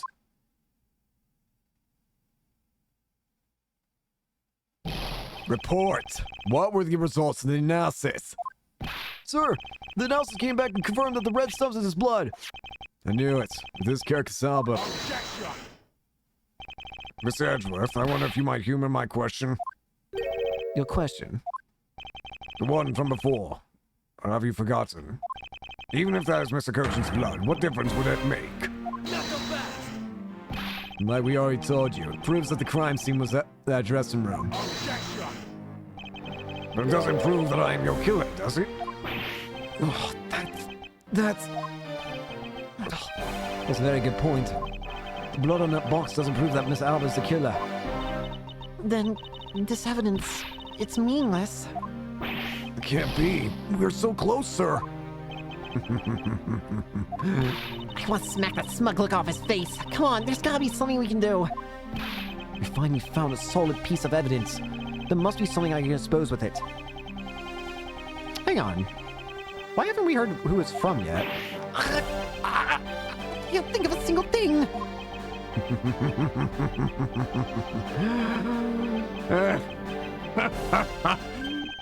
Now if you excuse me... I didn't press that. Who was that? It's too late. I won't allow anyone to stop me now. It wasn't me, pal. It wasn't me this time. It wasn't me either. It's me. Oh, it's me. Why didn't you? Because I haven't finished reporting everything to you yet, sir. There's more? What? Hurry up and spit it out. Yes, sir. That blood I mentioned? It's not of the same blood type as the victims. Oh, what? What do you mean? Who's it? What? What? No. What? What? What do you mean it's not the same type? You mean it's not the victim's blood? If it isn't his, then who the hell's is it? I don't know, sir. All I know is that's not the same blood type as the victim, sir. What do we do now, Mr. Edgeworth? I have no idea what's what anymore. Wait. There's one person here who might actually... There's blood. Blood. Neither do I. My, what an amusing turn of events. That blood drop proved to be something to be true, all right. Namely, my words. And which one of your words would that be? The ones where I said that your words are meaningless, worthless, and powerless. That blood has nothing to do with the murder investigation whatsoever. Need I remind you that the blood got onto that box long before it entered my embassy? What sort of nonsense? Yeah, it's blood, pal. There's no way it's not related to the murder. So you'd like to believe. What if someone preparing the samurai dogs had a small nosebleed? What then? I guess that's possible. Damn it. Have you been wasting all this time on a red herring? The blood doesn't belong to anyone connected to the case. That should be clue enough. Kirikazama, you bastard! Enough. Silence. Don't you ever address me with such a filthy word again. I wasted enough time here with you, and you have your answers. Now let me through. Alba, it doesn't matter where you run off to, you'll never escape me. Someday, I'll have the satisfaction of sinking my fangs in you. You'll see. And all of Interpol will be behind me, working to see that day comes. Do you know what your words sound like to me? They sound like the whinings of a pathetic loser of a mutt.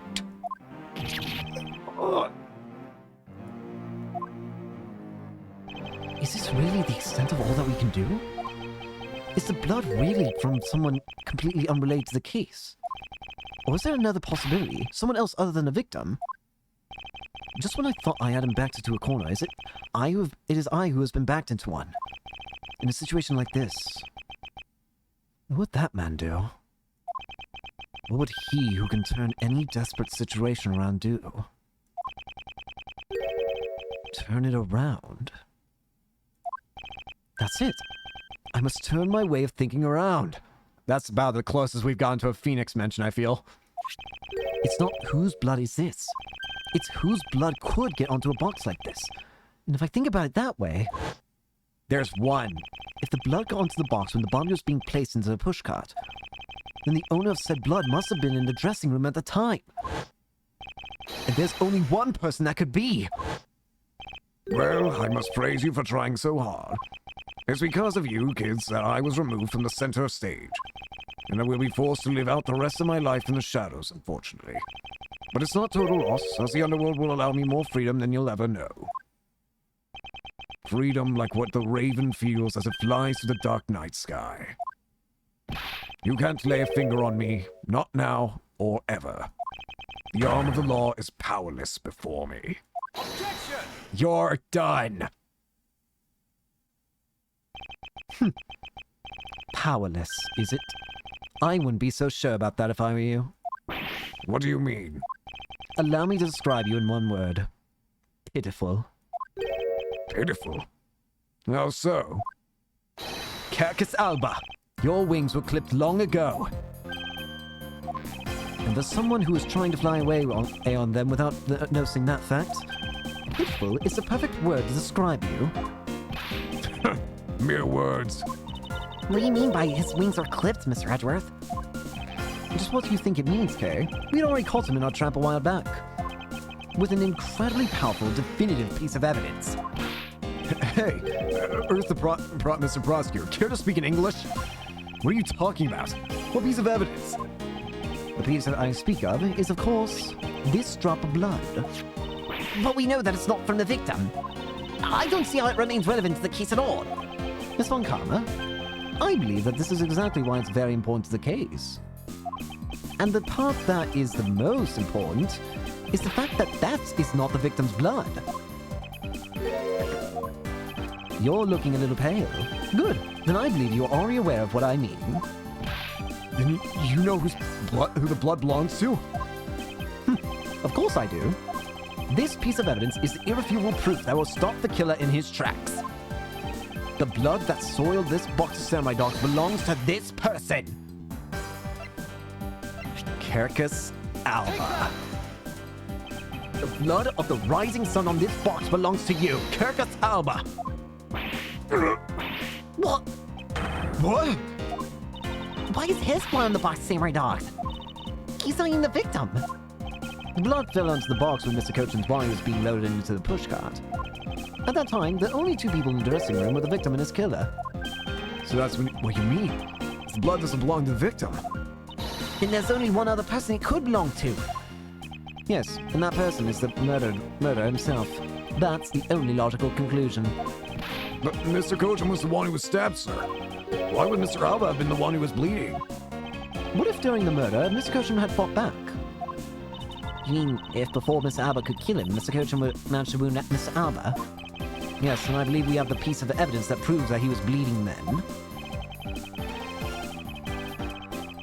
Yep. His wound. Take that! You're done, buddy. Mr. Alba, you bear on your body a great wound. What's from when the Master Second attacked me with a pair of scissors? Yeah, and that happened way after he was in the dressing room. Ah, but is that really what happened? You can manufacture a weapon by smearing blood on it, so I just can't accept that as fact. Shall we try a test, Miss Alba, and see if the shape of your wound matches the scissors? Objection! You really are something else, Mr. Edgeworth. You don't let a single thing slip you by, no matter how insignificant the possibility.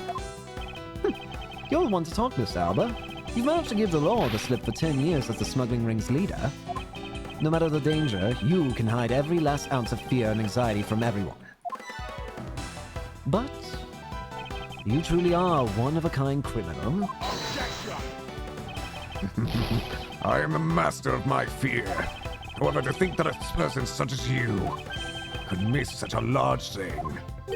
You believe I've overlooked something? You said that my wound was caused by Mr. Kochin. And it was caused here in one of the theater's dressing rooms, right? Yes, that's correct.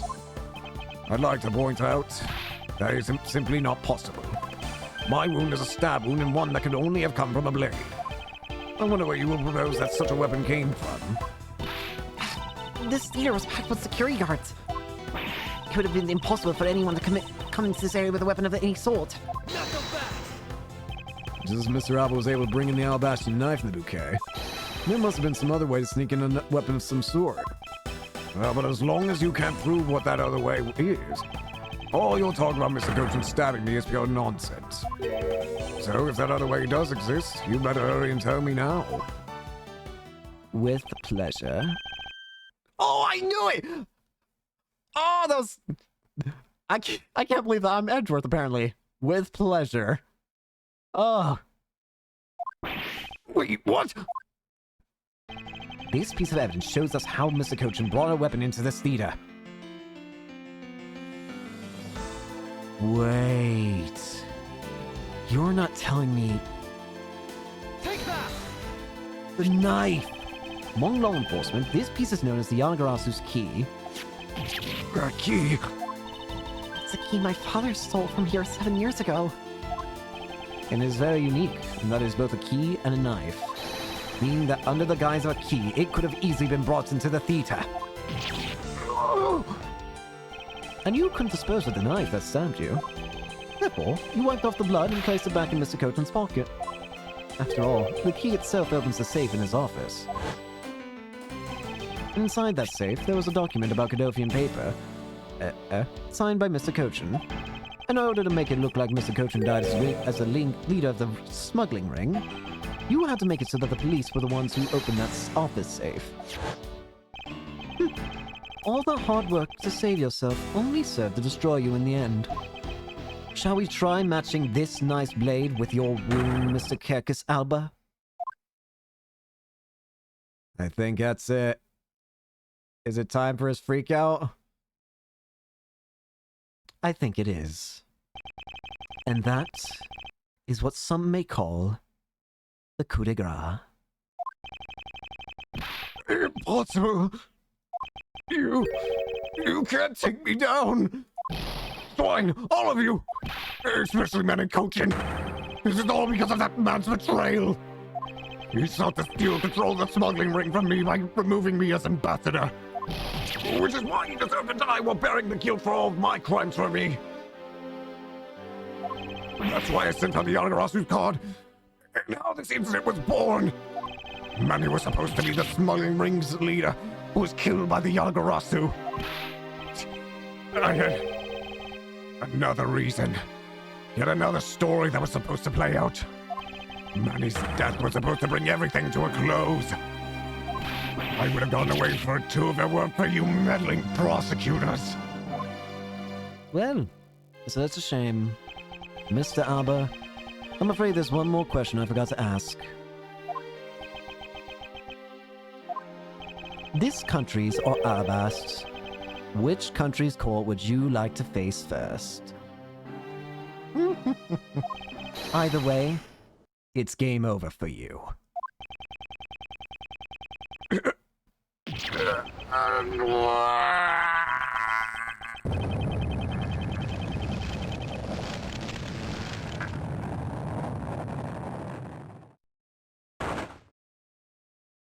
There we go. My throat hurts.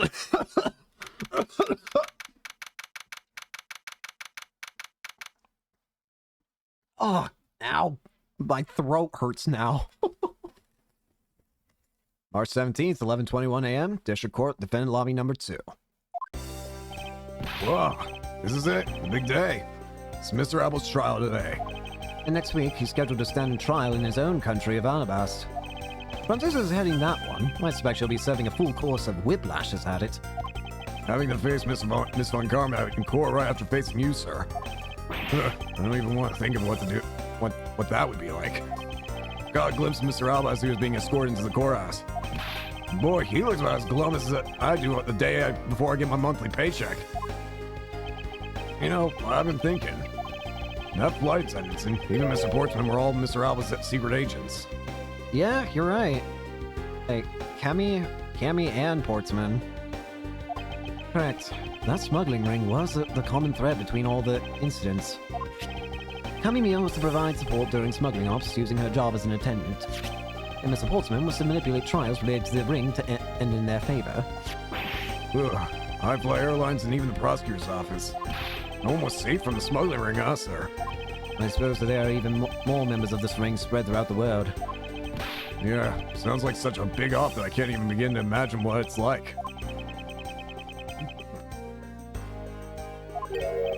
What is it, Detective? Nothing. It's just, well, come to think of it. Mr. Ernest Hermano's trial is also scheduled for later today, sir.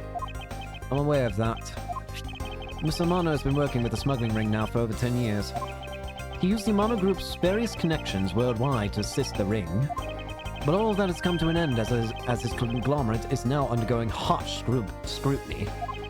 I owe Mr. Hermano a debt of gratitude, but he must pay his debt to society. Well, with the arrest of both Mr. Alba and Mr. Hermano, guess that about wraps up the KGA incident as well, huh? I suppose so. The real killer in the KG8 incident 10 years ago was Manny Cochin. 7 years ago, the killer in the second KG8 incident was Macquill. Those two facts are the unshakable truth. However, it seems that a lot of effort was put into hiding these and other truths from us. And I will expose it all at the trials today. You're solving cases left and right today, aren't you, sir? CCU and Deadman. Perhaps now these two brave souls who tried to make the truth known can rest in peace. By the way, I received some gifts from Ambassador Paleno. Shrimp, crab, beef. I don't need any of these, so I'm giving them to you. What? Seriously, sir? Wait, actually, I don't think I want them anymore. The way you're holding them, don't tell me they're just coupons, sir. Detective Gumshoe, have you not read the paper recently? ever since the two countries became Kadofi again, its economy has changed. Really? And it seems that Ambassador Paleno has reaped a few benefits of his own from it. He has been announced as the official ambassador of the newly reunified Kadofia. Ah, but what a pity. What? You know every item he sends is a oh. Even though every item he sends is a treasure, you don't seem all that interested. Well, if you don't want them, I can give them to my lovely Wait, I can give them to my lovely assistant. Who is this? Wait, that's not what I said. So, Mr. Edgeworth, please, let me have them, sir. Where's Kay here? Actually, come to think of it, where is Kay? How come she's still not here? Bro, I swear to God, if you kick me— oh. Hey, you gotta be more alert than that. Ah! I can't believe you didn't notice. I was even mimicking Mr. Edgeworth's voice for a bit. Wait, that was never Edgeworth speaking, it was just Kay. Totally didn't notice you or realize that voice was you. Langzy says ferocious love blooms with each new spring. Lang! Agent Lang, a pleasant surprise to see you here. It's been a long time since I stepped foot in the courthouse. I wasn't going to miss watching the guy who screwed up my country finally get what's coming to him. Well, and something else. I want to see you in action in the court. Is that so, Agent Lang? We flushed out all the counterfeit bills, so Zangfa is finally at peace again. It's all thanks to you, so I just want to say thanks. Wow, I never thought I'd see a day old Wolfie says thanks to Mr. Edgeworth. Why you keep calling me Wolfie? I should be the one thanking you, Agent Lang. If you hadn't negated Mr. Alba's extraterritorial rights, I would not have been able to bring him to trial. I believe the victory belongs to the both of us in this case. A shared victory, huh? Look, don't get me wrong. I'll still never forgive you prosecutors. And I have zero interest in that truth thing you talk about in court. I've always done things my own way, and that's not about to change. You got that? I see. Well, I believe you should follow your own creed when you do your own job. Yeah. And if there's ever someone your precious truth can't catch, feel free to sit around and cry about it all you want. As for me, I'm gonna get that person no matter what. Alright. It's about time for the trial to start. I'll see you later. I'll be watching your performance from the gallery. I'm looking forward to this. Prepare to hold time of ticker tape for today's victory, sir. I'll throw some around when Mr. Edgeworth wins. Hope you got enough, because I'm gonna go call my men up as well. A modest amount of ticker tape goes a long way.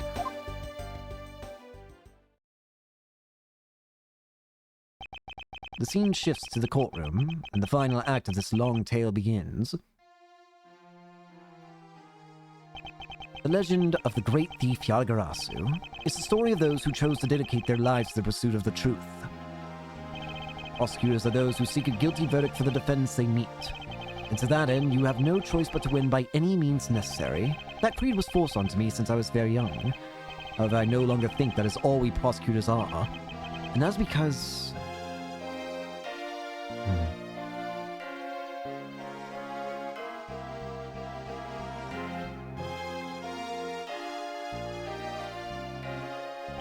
Even though I've only been away from the courtroom for a short while, I feel as though it's been a lifetime since I set foot in one. Today, more than any other day, I feel the fight within me rising. Well, I really liked that game. And wait, it's gonna do what I thought. Oh, it's just doing repeats of past things, I guess. I really am in Mr. Edgeworth's debt for the art day. Thanks, Sam. I'm still free to serve in the friendly blue skies. Oh, so about my suitcases. I've been selling them on the internet, and they've become a real sensation. Thanks to the praise the art world has lavished on my work as being truly postmodern. The airline has chosen me to design their new line of I-Fly jumbo jets. Just think, someday you will be able to take like a ride in my pink-walled, yellow-seated jet. Oh, Jesus Christ. I honestly like the final case. I understand why people dislike it, and they are valid for that. It is valid to dislike it for the problems it has, because I can see why it can be dragging along. Oh, Edgeworth! Oh, the rudeness of that man. Because of him, my time and money's wasted. But most importantly, I received a most fantastic treasure recently. The primitive statue of the Principality of Canofia. It weighs a bit light in my hands, but the Ambassador Plano was most generous. It's a fake. Nice. Again, I get why people dislike that final case, but I thought it was quite nice, and especially getting to finally see that man crumble. Ugh. Although, my throat was certainly not happy to see that man crumble. We finally caught Agent Hicks' killer, and I was able to witness Mr. Alba's teary eyes. It feels good to finally bring everything to a close. I received another offer from the Interpol to work another case in cooperation with them. However, the Canofia in the courts waits.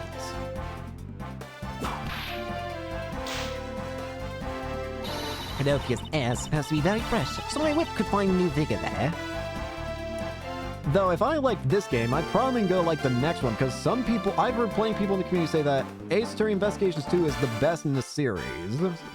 I've heard plenty of people say. So I'm very excited. As to when I'll start shooting it, hopefully soon. Oh! This old patrol man has been fired as of today, sir. Gosh, dang it!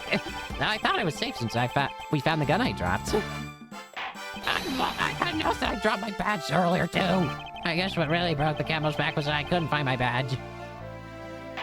My little life has suddenly tripped into a dark black hole, sir. I think I'll go to the courthouse and find out I can play with Ruffles, man. Ooh! Oh, oh, you're talking about the cravat. Oh, I was about to say Ruffles, man? I didn't know if you were referring to the judge. Oh, Emma, I forgot you appeared for one case here. I was actually hoping to talk with Mr. Edgeworth a bit more than I did. I gotta get going and return to Europe.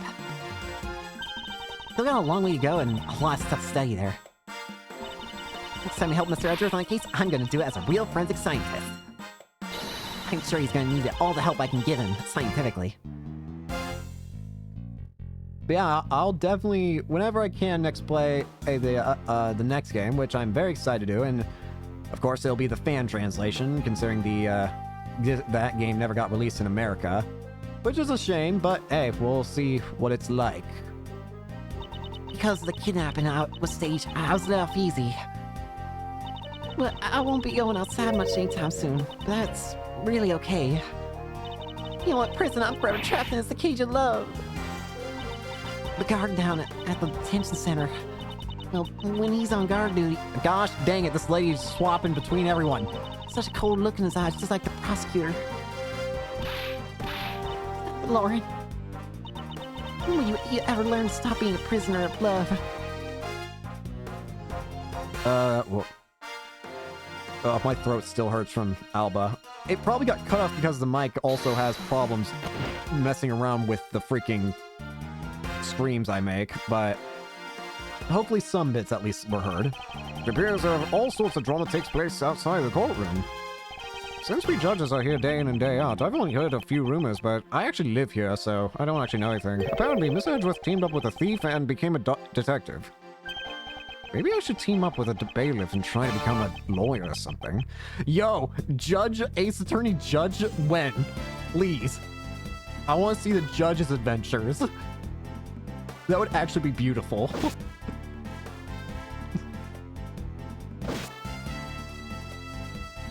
Ace Attorney Judge Chronicles. I desire to see that somehow. Hey! Phew, I barely escaped death yet again. Yeah, but boy, were we lucky to have Mr. Edgeworth help us out, huh? Yeah, but because I lost the key, I got fired from my security guard job. Don't let it get you down, Maggie. You still got me. You're right, sir. I won't be sad. I'm gonna pick myself up and get through this. I wonder what my next job should be. This is actually kind of fun. Do the safest thing ever, maybe. Ugh, my throat. Hey, Polano! The man who also gave us more time. Why not come to Canofia for your summer vacation? We have coupons aplenty. Right now, our embassy is proud to present our Let's Investigate a Murder show. Although recreating that particular case has created a few small fires of its own, then we had a few problems with the fire marshals, but the next event will be great. It will be an attraction entitled Capture the Yatagarasu. Of course, I hoped in this case helping in creating our latest attraction. Hey, easy money for K, I guess. But yeah, I'm excited to see what Ace Story Investigations 2 will have, but I really enjoyed this, and again, I understand why people disliked it, but I honestly really did find it fun with the last case. Maybe, again, though, I also know that I'm also more more patient with certain with games. Can't believe that Mini ditched me and went to Japan! That's okay, because that's how I met Miharu. We're planning to go to Paris soon to start a business. We're going to sell blue ocean dogs. They'll sell like hotcake dogs for sure. Blue hot dog and a blue bun. I guarantee it'll turn your tongue into and your face blue. It'll also probably turn you to something like that, Jog. I know I'm not really the type to work a lot, or all really, but also I noticed that I really haven't seen the guy in the blue suit all that recently. What? What's up? Well, it's next time we meet. I'm gonna make him eat one of my dogs. Leave me alone! Leave me alone! The pain, the agony. Oh, K or Detective Bat or Lang? Hey! Today I gave testimony in court today. As a member of the Yagarasu. Yo, Mr. Bat, you look well, all things considered. By the way, have you noticed that elements within the ring have begun moving? They're probably fighting over who should succeed. Over who should be the next boss. Although, to be honest, I wish I could forget I'd ever heard of that smuggling ring. Langzy says, thoroughly bite the poison snake from the head to tail.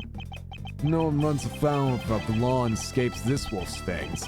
I'll get you all yet. My youth. When did I become so old, I wonder? I've begun noticing the gray hairs in my beard more. I'm thinking of retiring my mirror. How do you not notice the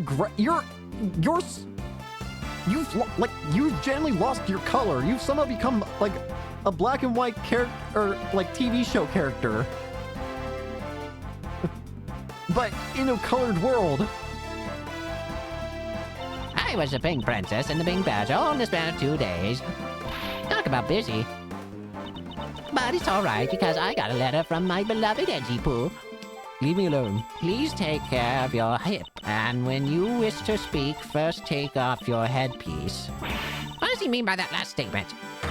It's not like I enjoy being under a headpiece every time I see him. I've been an alien, and then some creepy fuzzy pink animal, and then I was the pink princess, a great hero of justice, and oops, as I am, I was out my head.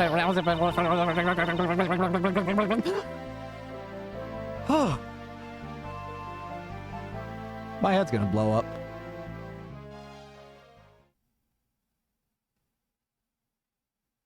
Oh, hey! March 17th, 4:33 p.m., High Prosecutor's Offices, room 1202. Ooh, I feel so much better now that the trial... Wait. I feel so much better now that the trial's over. As always, your legal prowess was top-notch, sir. Yeah, and nothing beats the look on Mr. Alba's face when you reveal the ring's secret. How's a maze? You feel like a totally different person when you step into a courtroom. Mr. Edgeworth is always 10 times fiercer in court. Based on the information that Mr. Alba offered up, they've begun large-scale operations to clean up the rest of the ring, which I'm happy to leave to Francisca and Agent Lang. So what are your plans now, Kay? Oh, well, we've taken care of the creep who killed my father, so I'm not sure. Hey, I know. Maybe I'll just keep on being Mr. Edgeworth's assistant. Are you still trying to steal my job, pal? Just kidding, just kidding. I can't steal something so important to you, Gummy. Phew, what a relief. Okay. Yes? Even after all that's happened, are you still planning to become a great thief? Of course. But I don't want to tarnish the legend of the noble Yatagarasu. So I'm going to hold off on doing anything until I make a tight 3-person team of my own. 3-person team? A 3-person team of young beauties the same age as me, if possible. With those criteria, I highly doubt you'll find the 2 other people you need. My father chose to fight for the truth. I think that's what was so noble about him. So you see, Mr. Edgeworth, The only thing I will ever steal are the truths that have been hidden away. I'm going to work extra hard to make a world where the Yagarasu isn't needed. Let's both strive for such a future, then. Well, I guess it's time for me to get going. I see. Okay, keep your chin up and stay strong, okay? And don't be a stranger. Don't worry, I'll be back. I'll be sure to break the lock on the window and sneak in. If you could, I'd appreciate if you just used the front freaking door. It's okay, Mr. Edgeworth. The lock in my window at home has been broken forever. Could you please help yourself? Oh, one last thing before I go. Let's take a group picture, just 3 of us. Yeah, commemorative photo. Every big case has to end with one. No. Hey, why not? Don't tell me you're camera shy, Mr. Edgeworth. Of course not, Detective. But come on, Mr. Edgeworth, I'm taking the picture now. Hey, come back here. No, leave me alone. Mr. Edgeworth, you can't run away from this, sir. Yes, I can if I... Hey, Detective Gumshoe! Stop that! I can't be sued in doing that! Okay, I'm totally taking now. Say cheese. No! And thus, the long tale of the KG8 incident came to a close. It saw the demise of the smuggling ring and the birth of a little great thief. But there's little time to rest and relax. For I am eager to tackle the investigation into a new case. The reason for my eagerness is my want to pursue the truth, and my want to believe in the strength of those who use the power of the law for good. As someone who has chosen to live my life as a prosecutor, that is my new creed. Aww. How cute.